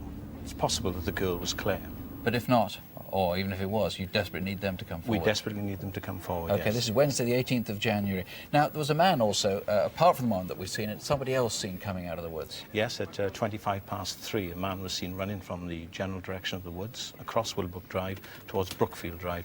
He's described as being 6 foot tall, slim build, fair complexion, fair hair, and had somewhat distinctive clothing. He had this, or at least this is a replica, of a fairly distinctive hat he was wearing. We should stress, he's not a suspect. You want him to come forward to eliminate himself? Yes, we would like this person to come forward to eliminate himself. OK. If there's any way that you can help, please do, particularly if you're a youngster, you haven't come forward up to now because you're worried you might get into trouble over something. I mean, don't worry about that. Call us, please, 0500 600 600. It's a free call here to the studio in London. If you prefer, you can dial the Rumney Police Station in Cardiff. That's on 0122 277 4285. That's 0122 277 4285. Sort of publicity they've attracted locally, and this gives you an impression of just how serious these offences are. Our reconstruction shows none of this violence, of course, but what it does do is build up a detailed account of him. We hope enough for someone to name him before the reconstruction's over.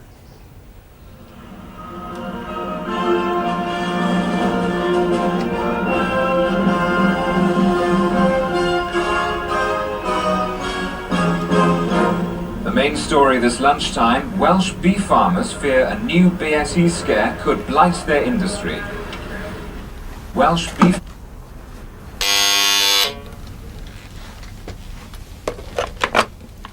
Hello?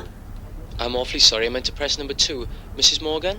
Oh, she's moved to the parade. I wonder if you could write the address down for me, please.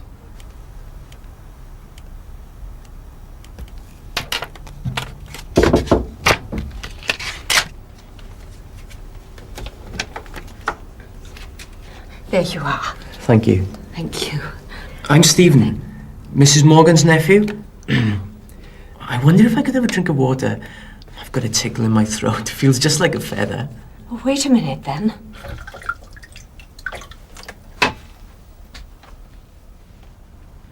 I obviously felt suspicious of him, and that's why I kept watching every move he made. Do you mind if I use the telephone? I'll reverse the charges. Oh, all right then. I was determined I wasn't going to lose my cool and let him think that I was nervous. So I sat as relaxed as he did in the chair opposite. Engaged.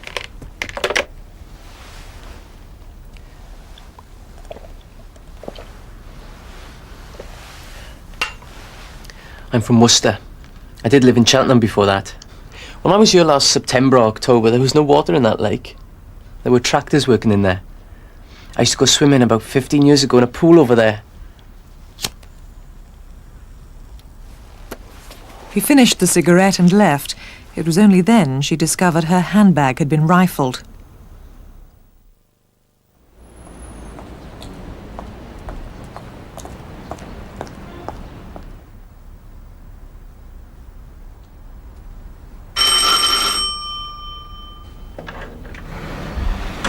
Sorry to disturb you, but have some keys been put through your door? Keys? What keys? Mine. I was told they were in the first flat. Ah, well, you might want to be over there. He's in. His umbrella's there. Ring the bell. was told it was an elderly woman's flat. I had a good look at him, and I would think he was be about 5'8", sallow complexion, quite a bouffant hairstyle.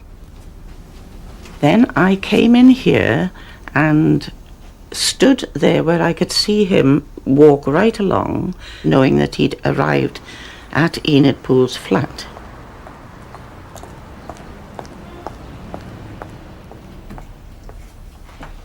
Though Aunt Enid had failing sight, she was able to live in her flat and was able to make a cup of tea, and with support, she liked her flat very much.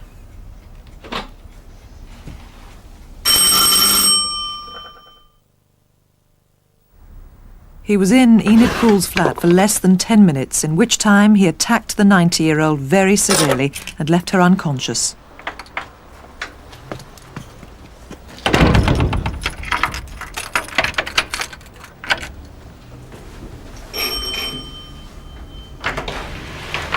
What's up, Dylan?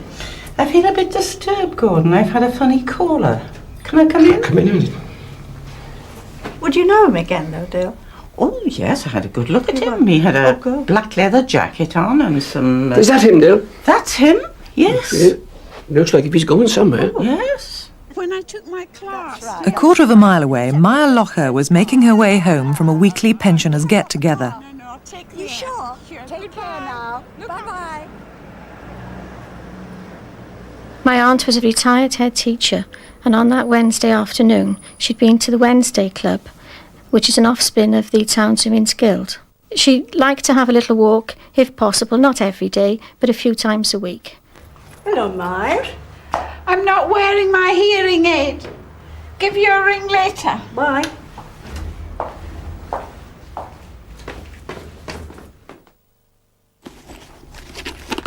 Maya Locher was badly beaten. She too was left unconscious.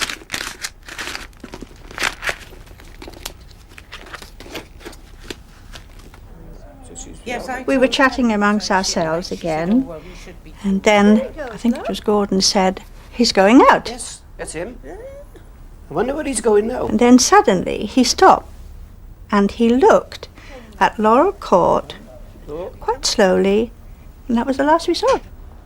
2 hours later, Mrs. Poole's stolen cash card was used at this bank in Cardiff. 3 attempts were made to withdraw £200. All were unsuccessful. About 8 o'clock, I had a telephone call from my cousin in Worcestershire, and she asked me, "Is Aunt Enid all right, or is she ill, or is she out this evening, because I cannot get a reply." So I said, right, I'll try and I'll ring her and see. And then I said to my husband, we must go down straight away and see what's the matter. When the police arrived, they found Mrs. Poole on the floor. A month later, she's still critically ill. Miss Locher was discovered the next day and is also still in hospital. Wynne Phillips, you're looking for a violent and heartless man here. These were particularly vicious attacks, weren't they? That's correct. They were brutal attacks on defenceless old women. Luckily, they're both now recovering in hospital.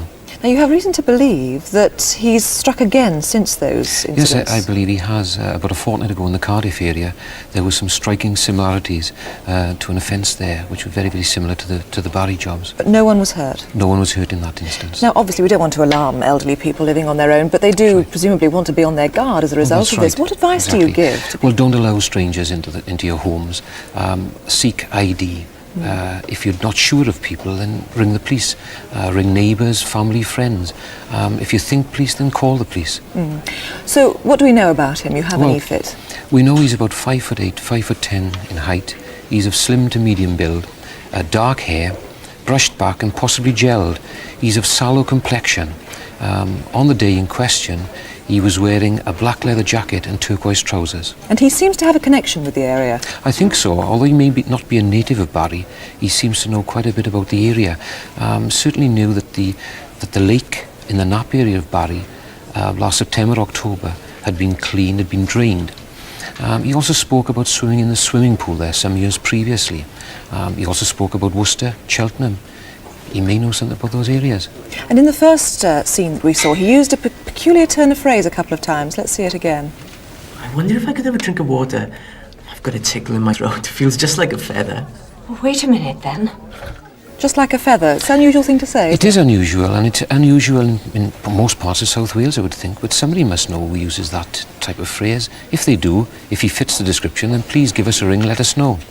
Now, we have some items here similar to the ones that he took, the Barclays Connect card. That's right. Now, what can you tell us about that? Well, the name Enid Pool is on that. We've not recovered it. Anybody who's seen that, if anybody's been given that, found it, please contact us. And something slightly more identifiable, perhaps. Is this key fob? Yes, he certainly locked Mrs. Poole in her home. He took the keys and he took a fob just like that, a lace inset with the letter E.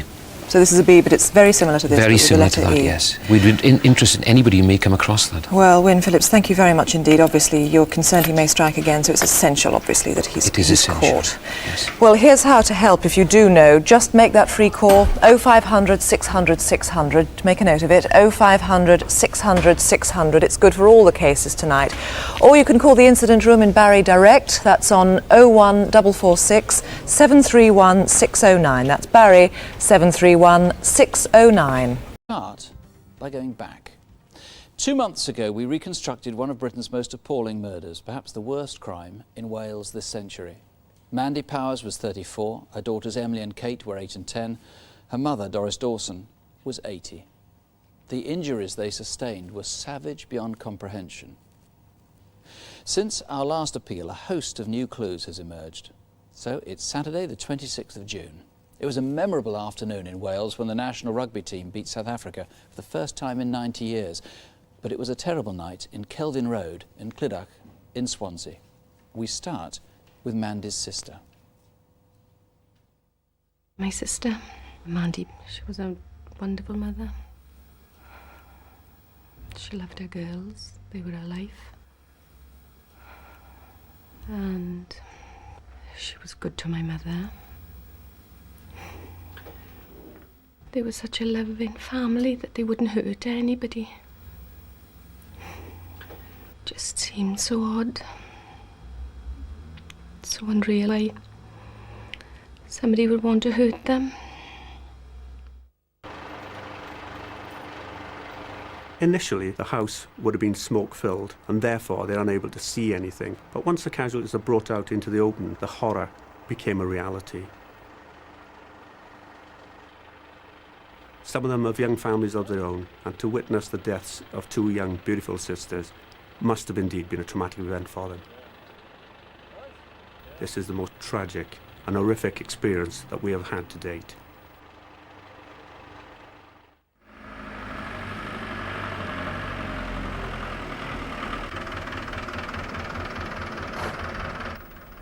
How much do I owe you? £2.50, thank you. Mandy and the children got home late that night. Mandy had been babysitting for her cousin and a nearby estate. At midnight, the crucial new witness, the cab driver, was called to the 3 Compasses in Clydach. Taxi for Mark!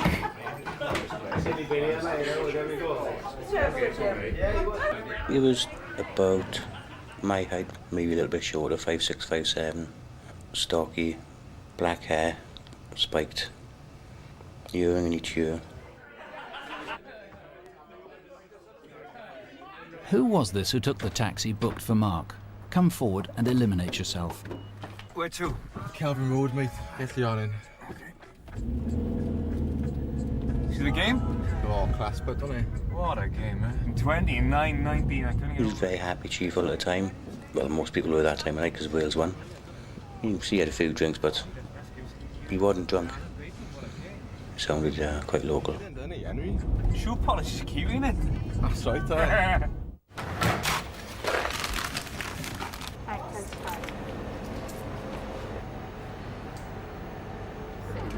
June, can you mind the front a minute? I'm just going to call a cab. Next, we're trying to trace everyone who was at or near the chip shop on the Mond in Clydach that Saturday night. Can I have a taxi for Giovanni's? Yeah, as soon as you can. Okay, cheers, cheers.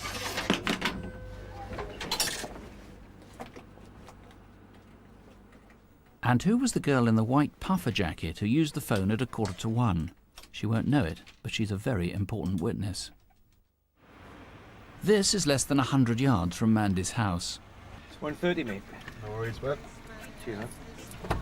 Catch you, yeah? Okay, take care. Hello, 16. Have you still got a passenger? Yeah, 16, free now, Lil. Go ahead. It's picking up a lady from Giovanni's Tips Up on the Mond. Going to Penedrate. Yeah, okay, got that. On my way.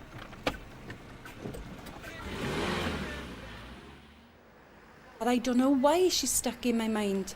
I just remember seeing her sitting on the wall. She was dark, she was tan, she was a pretty woman. She had quite a lot of jewellery. You noticed the jewellery.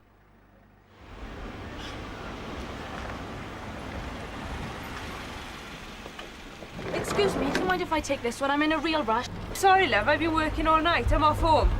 Is this taxi for me? I don't know, I was just told to come and do a pickup at the chippy.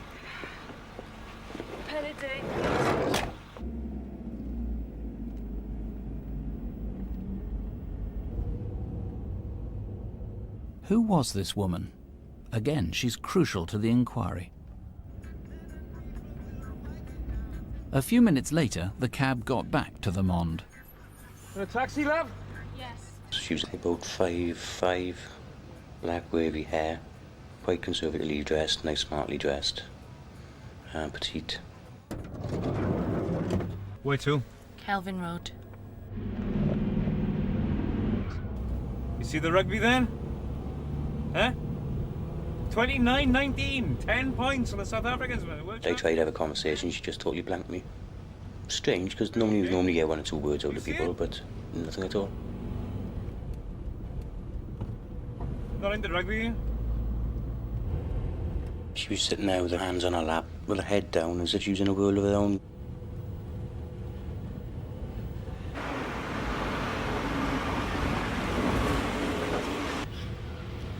I still do here. This is outside Mandy's house.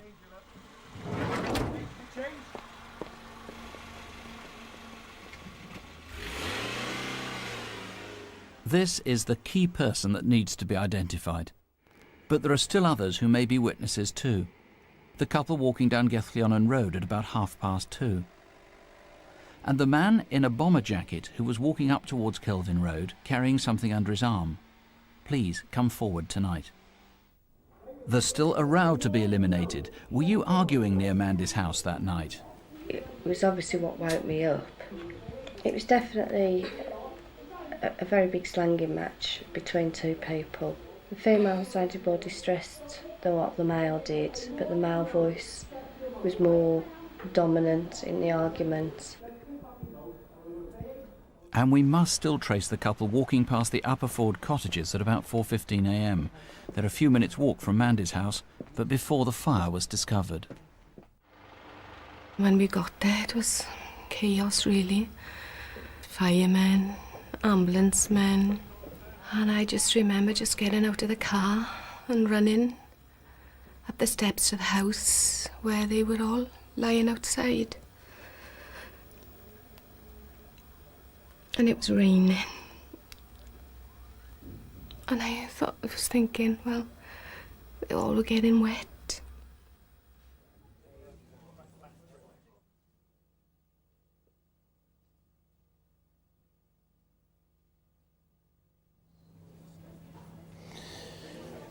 Martin, plainly the woman dropped by the taxi is the person you have to eliminate above all. You've just got to find her. Now, the fact is, she hasn't gone to any of the neighbouring houses, so presumably she went into number 9. If so, she's going to be very frightened about coming forward. She's going to be into this up to her neck. Well, she shouldn't be frightened. If she had no part to play in this murder, she should come forward and contact us. It's as simple as that, really. Now, I would ask, it took us 5 weeks to trace the taxi driver. It may take us some time to trace her, but we will trace her and we will speak to her. So please, if she is listening, or you know who she is, contact us immediately. Now, presumably she hasn't come from very far afield, you didn't have her own car or anything. So for people in that general area, just give us the best description you've got of her. Well, she's in her early 30s. She's quite tanned. In fact, the e-fit doesn't do her justice. She is described as being quite attractive. She's about a size 12. She was wearing black clothing that night and a lot of gold jewellery. Now, talking of jewellery, you discovered at the scene of the murders, this is identical to it, a chain like this. It's gold. Tell us about it and its significance. It's a solid gold chain. It's manufactured in 1989. It was bought from places like Argos, such like those sort of places. It's sold for just under £300 in 1989. Now, I've been interested to know who actually has got a necklace like that and has not had it since June of this year. So this is a solid gold. Men's or females, do you know? It's unisex. It can be worn by either male or female. And somebody who hasn't had that since Saturday the 26th of June. That's right. OK, there's a £30,000 reward on this. Let me just say, incidentally, that after the last programme, that unlicensed taxi driver who was identified, well, we promised, the police promised, that there would be no prosecutions, and they've been as good as their word. He hasn't been charged with any offences. All they want to do is to clear up this terrible multiple murder. So whoever you are, whatever is holding you back, if anything at all, call in help. Think of the children, think of the grandmother, and think of what happened to Mandy. It's a free call here to the studio in London, 0500 600 600. That number's going to be on the screen through much of the evening. Or ring the local incident room on 01792 562 731. That's Swansea, 562 731. I've seen news about it described as a ritual killing. The reality is less dramatic, and it's desperately sad. It's the murder 3 weeks ago in Anglesey of 90-year-old Mabel Leyshon. I met Mabel about 3.5 years ago through delivering Meals on Wheels, and we just got on so well. Oh, hello. Oh, it's nice to hear your voice. Oh, she could talk. She used to like to chat with her friends on the phone quite a bit. It was a job to get a word in edgeways sometimes. I'm sorry, what did you say? What about you? What about the new flat?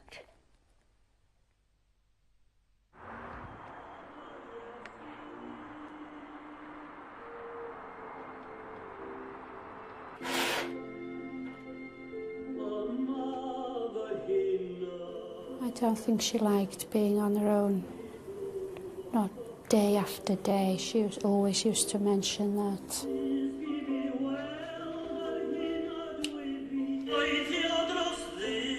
All she had was a radio. She would listen to the radio a lot. She used to have trouble with a hearing aid. When she was on her own at home, she would switch it off to save the batteries.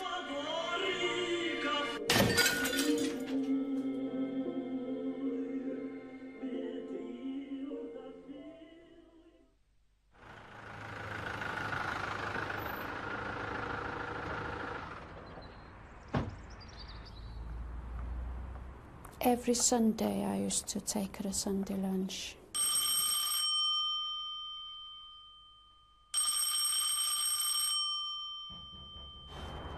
Mrs. Leyshon! She was a lady that would like you to be very punctual. Can you hear me? Mabel.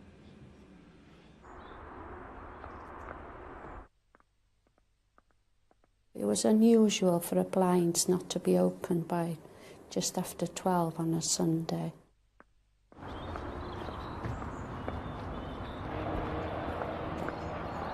Mabel, it's Jane. Are you all right?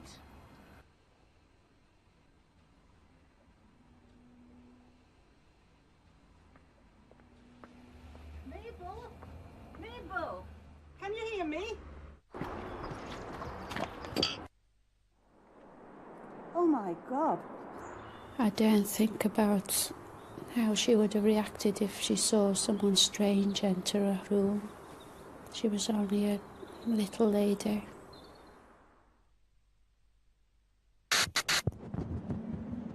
Police found Mrs. Leyshon sitting in a chair. She died after being repeatedly stabbed. Her heart had been cut out and left at the scene. 2 fireside pokers were laid out in a cross or an X on the floor. Numerous witnesses saw a blue van outside Mrs. Lachon's house the week before she died, which is curious because she never mentioned she had builders. One man was taller than the other with dark hair in a fringe over his forehead. The shorter man was stocky with a crew cut. They're not prime suspects, but they have to be eliminated. And a blue van was also seen the day she was killed. It may well be coincidence, but we need to find the owners.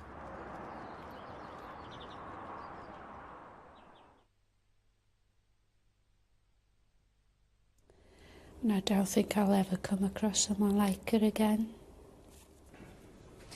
Alan, I must say, in my time on Crimewatch, this is one of the worst cases I've come across. Fiona, I have 25 years' experience as a police officer, and I've never seen anything like this before. The blue van that we saw there in the reconstruction, first of all, how can viewers help with that? It's important that we trace the occupants of that van, probably a couple of vans seen over a few days prior to Mrs. Lachon's death. A lot of my officers' time is being spent on trying to trace those individuals. They may well be just carrying out casual labour locally, but it's important that I know whether they've been into Mrs. Lachon's premises on the days before her murder. And you don't believe they are prime suspects? No, indeed not. I think in all probability that they will be eliminated from my inquiry, but I would wish to focus my time and my officers' time on other lines of inquiry, but it's important that I conclude that matter. And what about the murderer? What do you know about him? I've used the services of a behavioural profiler, and the thoughts are he's local, that he has mental illness but may well not have presented in the past to mental health teams, to doctors, to psychiatrists, that he is withdrawn, socially isolated, that he will have demonstrated some extremely strange behaviour and may well be living in the community alone or with elderly parents. Do you think he would have known Mabel? The thoughts are that there would have been some prior contact with her, not necessarily close contact, but he would have been aware of her and... Because I can rule out theft as a motive. The burglary was not the main purpose for the offender breaking into the property. So you believe he was local? He may have been showing signs of delusional behaviour, erratic behaviour. He may not, of course. He may have been able to hide that. There was... we talked about at the beginning there that the newspapers describing this as a ritual killing, the fact that Mabel's heart was cut out and the pokers left in a cross shape. Do you think he was part, or this was part of a cult in some way? There's no evidence to show that, and I've sought advice from various people, and nobody's been able to make the link with the pokers in the cross position or the removal of the heart with a ritualistic killing. But it clearly is delusional, it is strange behaviour, and I would expect that the individual responsible has demonstrated some strange behaviour in the community prior to the killing. So I'm asking our community, friends, relatives, neighbours of individuals that fit the description that I've talked about, to contact the Crimewatch programme or my murder investigation team as soon as possible. Because it may be that there is a family in the local area who have concerns about a family member, and presumably he would have had blood-stained clothing, would he not? The expectations are he would have been heavily blood-stained, and again, if somebody is aware of somebody who on the Sunday the 25th of November has been blood-stained, or in fact has not been seen during the night, 24th, 25th of November, or the behaviour strange, then please contact us. OK, Al, thanks very much. Remember what we're looking for, most probably a local man. He knew Mabel lived there, and who may have been behaving so oddly that people who knew him, especially his family, as we just heard, may have been worried about him. And because there are some Welsh-only speakers in the area and other people who feel more comfortable speaking Welsh, DS Keith Jones has a short appeal in Welsh. Rydym yn awyddus I siarad gyda'r dynion gyda'r fan las a welwyd yng nghartre Mrs Lachon. Rydym yn bendant fod y dynion yn lleol ac mae'n angenrheidiol ein bod yn cysylltu gyda nhw fel tystion. Bysai dillad y llofrudd wedi steinio a gwaed, rydym hefyd eisiau clywed gan aelodau teulu neu ffrindiau sydd wedi bod yn amheus ynglŷn â ymddygiad unigolyn yn y pentref neu'r cylch. Please call. If there's any suspicions you have, obviously it's hard if there's anyone in your own family, it's very hard to believe it could be them, but any suspicions, call us here in the studio, 0500 600 600, or the Murder Inquiry Room, 01492 518 383. And several people watching Crimewatch tonight will certainly have their own hunches. In fact, someone might even know who did it. So here with new evidence is the reopened file on Geraldine Hughes and Pauline Floyd. The area they were found, I passed that area umpteen times a week. And it'll never, ever go from my mind. Never, ever. Consul 1 from Sergeant Jones. We discovered the body of a young girl in Llandarcy Woods. 567 to control. Could you arrange some tape? We need to cordon off the area. We can imagine what they went through. They must have been terrified. Sarge! There's another one, yeah! We live that every day of our lives. To think what them two girls went through. And that is the nightmare. Constant nightmare, night after night. Geraldine was very bubbly, very lively. She loved her dogs and her cats and her rabbits. Pauline was quieter. She was very small, like a little doll. She always used to have these the freckles, which she always used to say, "Why did I have freckles?" And she, you know, she used to try and wipe them off sometimes, but there were so many. On the night of the murders, the girls arranged to meet outside the Smith's Arms pub in Neath Abbey, and from there they planned to travel into Swansea. I was going to go with Geraldine and Pauline to Swansea, but because I'd started a new job, I didn't have much money, so I just didn't go. That Saturday was the day of the annual Neath Fair, and all the buses travelling back to Swansea were full. It's going to be hours before we get one now. It's 3 now. It wasn't unusual to hitchhike. It was the thing that was done, and he wasn't afraid to do it. We thumbed lifts, and a lot of other girls of our age thumbed lifts at that time. Oh, thanks for stopping. Do you want a lift, girls?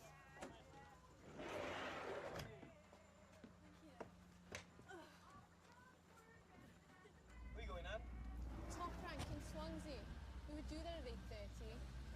What are you doing here then? I was picking some people up from a wedding in Swansea about midnight.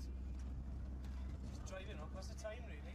Not direct me or girls. I'm a stranger in these parts, up in the valleys, see? The driver of that minibus was never traced, but if he has any recollection of the journey all those years ago, his evidence might now make all the difference. Once in Swansea, the girls went to what was then the top rank on Kingsway. We used to dance all night. Our feet would be aching at the end of the evening. We used to thoroughly enjoy the dancing. Mark Bolan was our hero.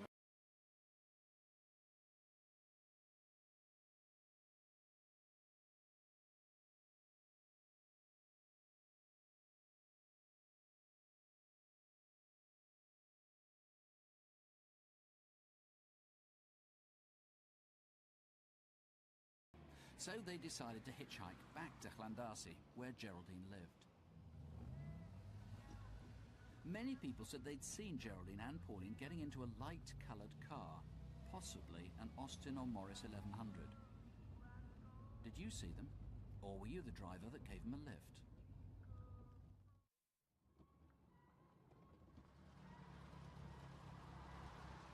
Two bubbly girls, aren't they? Enjoying life.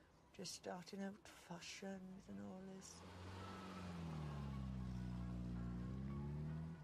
This was the last known sighting of Pauline and Geraldine alive. But a light-coloured car was later seen over a half-hour period next to the copse where the girls were later found. Was it innocently parked here by someone who was too frightened to come forward at the time? The copse is only half a mile from Geraldine's home. Maybe the girls asked to be dropped off here so that they could take a shortcut back to the house. Over here is the spot where the body of Pauline was found, and it's clear from the forensic evidence and the examination of the scene that at some stage both Pauline and Geraldine were together at this spot when they were attacked. The evidence suggests then that Geraldine has attempted to run through the copse and has almost made it to the main road. Sadly, within yards of the roadway, the killer has caught her and dragged her back into the wood, where he has then attacked her. Both Geraldine and Pauline were strangled with ligatures, struck on the back of the head, and were sexually assaulted during the attack. The things that they have missed out on, that I have had myself. I've got children and grandchildren, and it's just what they've missed. It's taken its toll on both families, and especially for our father. He's 87 now, and that's his only wish after it happened, that he'd live. For him to know the name of the person, you know, responsible. Paul, it's desperately sad, but it horrified people at the time. And if they haven't come forward over the last 27 years, why should they come forward now? Yes, there is an old adage, Nick, that time is a great healer. But having spoken to the families, I can tell you that they remain as devastated and broken-hearted now as they were 27 years ago. But there may be men out there that were spoken to at the time and may feel that they're suspected of the offence, or might have been suspected of the offence. And I would ask them now to come forward. We can now eliminate them from the inquiry. Very simple elimination with a swab. 5 minutes with a cotton swab. What about people who had suspicions at the time? There will be no recriminations. There might be people out there that gave false alibis at the times to possibly brothers, husbands, sons. We would ask them now to search their conscience and come forward and give us a name. That's all we need. And even if people didn't do anything like give a false alibi, they just had, I'm not sure about so-and-so. I mean, they might not have come forward because they don't want to get so-and-so into trouble on what's nothing more than suspicion. But now that suspicion's important because you can eliminate it. Absolutely, we can eliminate. We don't need to ask questions as such. It's a simple procedure. Just please come forward and tell us anything you know about these killings. Now, these two murders are bad enough, but there's a possibility, I know you haven't formally linked them, there's a possibility that they are linked to a series of rapes where ligatures were used as well, in a sort of 10-mile area of where this happened. Yes, there were two other quite brutal attacks with the use of ligatures. And what I would ask, Nick, is if there are any young women of the time out there that possibly... 1972, 1973? 1972, 1973, that were possibly attacked or approached by a man in a manner that might have caused them some concern. Please contact us. Not just in Llandasi, but anywhere around Swansea? Within about a 10-mile radius of the murder scene. I'd ask those women to contact us now. They may hold vital information. But please, if there's anything you know at all, any suspicions you've got, and you've heard, even if you gave a false alibi, it doesn't matter now. Just please call, and the DNA swab is so simple, so quick for elimination. The studio number is 0500 600 600. The incident room is on 01 639 889 127. Or you can email us at crimewatchuk, that's cwuk@bbc.co.uk. In the next case, it was much more complicated, but not surprisingly, since the crime had baffled everyone for close on 30 years. In the early 1970s, there were 3 murders in South Wales, all of teenage girls who'd been travelling home at night. Paul Bethel was then a young detective. Well, events first started in July of 1973 when the body of Sandra Newton was found in a disused culvert. Sandra was 16. She'd been out for a drink with her boyfriend in Briton Ferry just outside Neath. She left him sometime after midnight to walk the 5 miles home. She was carried down off the embankment out of the motor vehicle, and she was laid quite reverently, I think it has to be said, on the stones here in the culvert. She had an injury, a bruise to the right side of her chin, and she'd in fact been strangled with her own skirt. Within 8 weeks of the discovery of Sandra, the bodies of Geraldine and Pauline were found at Llandasi. Pauline Floyd and Geraldine Hughes had been out for a night in Swansea, and like many young people at the time, they hitched a ride back home. But they never arrived. Their bodies were found in a copse near the village of Llandasi. It's always been one of the enigmas about this whole case as to what exactly happened in the copse. We know that the girls must have been together. We know that at some stage when they were attacked they were together, because Geraldine's blood was found on Pauline's coat. And then Geraldine had somehow come round and tried to run off. This man, thinking he had left both girls for dead, heard Geraldine trying to make her escape and come back into the copse, chased her and sadly caught her. Both young girls had received substantial blows to the top of the head. At some stage then both girls were raped and they were strangled. There was a massive investigation, but at the time there was nothing to prove a link between the Llandasi killings and the murder of Sandra Newton 8 weeks before. And though there were eventually almost 35,000 people in the inquiry system, there was nothing to identify the killer. So, late in 1974, the investigation was scaled down. But unsolved murders are never abandoned, and in 1990, with the advent of DNA techniques, Paul Bethel decided to take another look. The clothing of all three girls had always been kept at the laboratory. We knew that we had crime scene stains, and so the potential was there. It was just a matter of seeing if the new technology could help us in any way.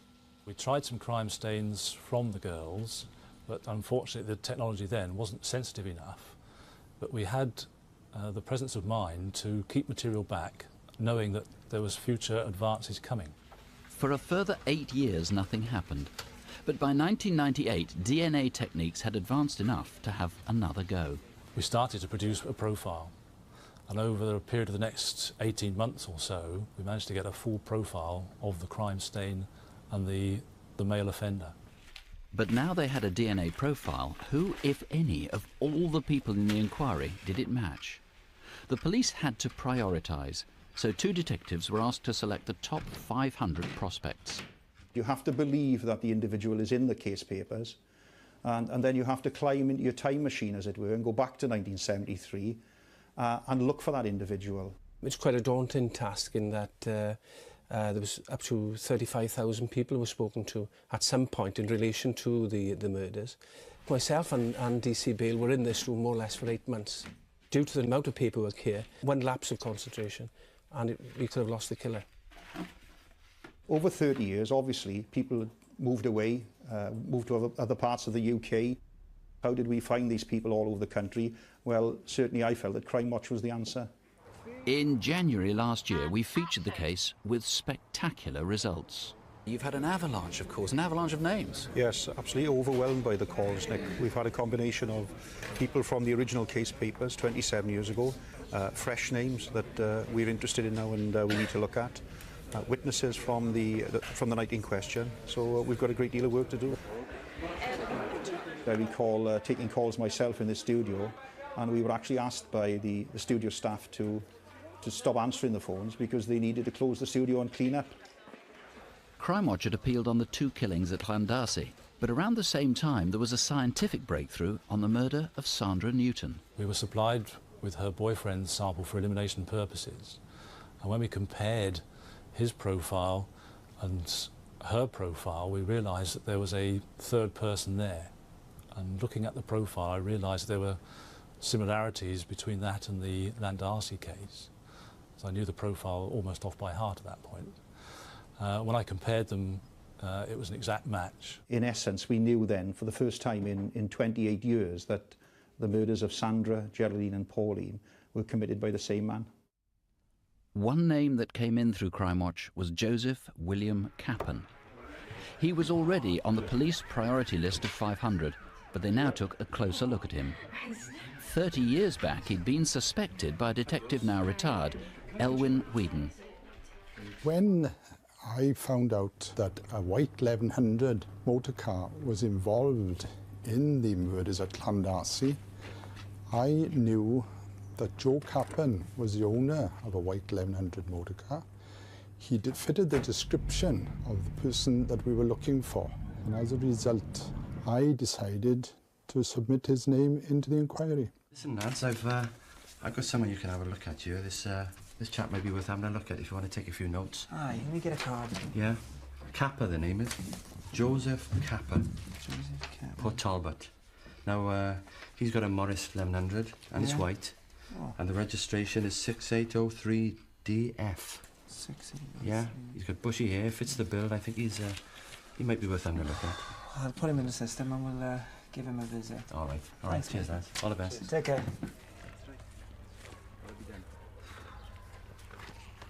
Mr. Cappan? Joe Cappan? Yeah, that's me. Hi, DC Thomas Phillips from Port Talbot Police Station. And if we could ask you a few questions. We're investigating the Llandarcy murder about the 2 girls. As you know, we're trying to trace all the owners of light-coloured Austin 1100. And we just wanted to eliminate you from the inquiries, really. Do you mind if I take some fingerprint samples and some fibre samples from the car? No, carry on. Carry on. Thank you, Mr. Can I have the key? Sure. Mr. Cappan, would you like to tell me where you were on the night of the 15th of September? Well, I was at the bird show with my canaries in Morriston in the afternoon. Oh, okay. Then I decided to go to the Neath Fair. I suppose I left there about 9:30, and then I got home, watched a bit of TV. I seen to my birds, and I went to bed. Right. Cappan's story appeared to check out, so he simply became another name in the system. Hi, Elvin, all right? Did you call and see Mr. Cappan after? Yeah, we gave him a call. He had an alibi. Nothing. Nothing at all. Well, we taken tapings from the car. Yeah, nothing came back. Okay. No similar fibres. No Okay. similar fibres. You're off down the pub after? Yes, yeah. Hey, we'll see you down there. We'll see you. Ta-da. Yeah, bye. So, ruled out in 1973, but now Joe Cappan was looked at once again, and there was a surefire way to rule him in or out for good. They simply needed his DNA. When the research team went to visit the house, in order, as they thought at that time, to obtain a mouth swab or buccal swab from him, we were informed by his family that, in fact, he had died from a protracted illness in 1990. The police approached members of his family and obtained DNA samples, and from that we could work out a partial profile for Joe Cappan himself. It wasn't a full profile. When we compared that to the Landarcy and the Sandra Newton crime stains, it was clear he could not be excluded at that stage. As he was dead and had been buried, the only way to get a sample from him would be to have an exhumation. So earlier this year, Joseph Cappan became the first ever murder suspect to be exhumed. We needed to do this to put a lot of matters to rest for the families of Cappan, for the families of the girls, to show that the individual lying in that grave was in fact the same individual that had left that crime scene stain at Llandarcy and Tonmawr. In June, 30 years after the murders, came confirmation that Cappan's DNA did match that found on all three girls. As soon as we had the confirmation that Cappan was the killer, the first thing we did was to go and visit the families. It was nice for us to sit in their living room with a cup of tea and basically tell them that we now knew who in fact had killed their daughter. Finding the killer now has meant that we can put the bad times behind us and perhaps look at the good times and the fun she had. It's just relief for both families so that they can get on with their lives and put this matter to rest. It's a very strange feeling to have worked in 1973 as a 21-year-old, as a young detective in those days, and then eventually led the team that actually found the killer. That's probably something that it's fair to say every detective would wish for. Paul, Joe Cappan's dead now. He's been dead, what, 12 years, but you've still got a major incident room running. Now, tell us what's going on. Yes, we still need to timeline Cappan. I need to know where he has been, where he was for some 28, 29 years, between 1960 and 1988. Of course, we know he died in 1990. What part of the countries did he visit? We know that he's travelled to the north of England, that he visited the Lincolnshire area, where he had family some years ago.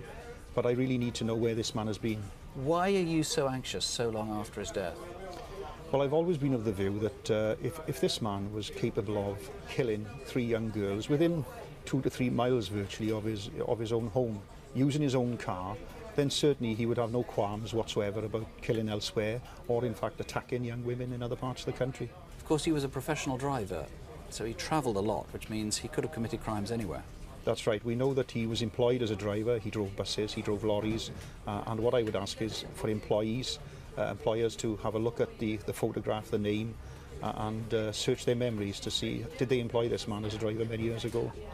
I don't want to ask you to sensationalise things, but is it your view that he is likely to be an even worse serial killer than we already know about? Well, the truth is, of course, we don't really know, but certainly I have the feeling that this man would have killed elsewhere in the country. If this man will attack within a few miles of his own home, using his own car, in an area that he would have been known to people, then certainly I feel in other parts of the country and other parts of the world, he would have no concerns whatsoever about carrying out some serious crime. What about crimes well short of murder? Just terrifying women, attacking them, rape? Yes, well, we've had a number of calls already from women that have come forward that were attacked some decades ago, in fact 2 or 3 decades ago, by Cappan. They've now told us their stories, and what I would ask is if there are any women out there that know Cappan, that had met him, and had any sort of experience with him whatsoever, if they would make contact with us. OK, if there's any way you think you can help, please call 0500 600 600.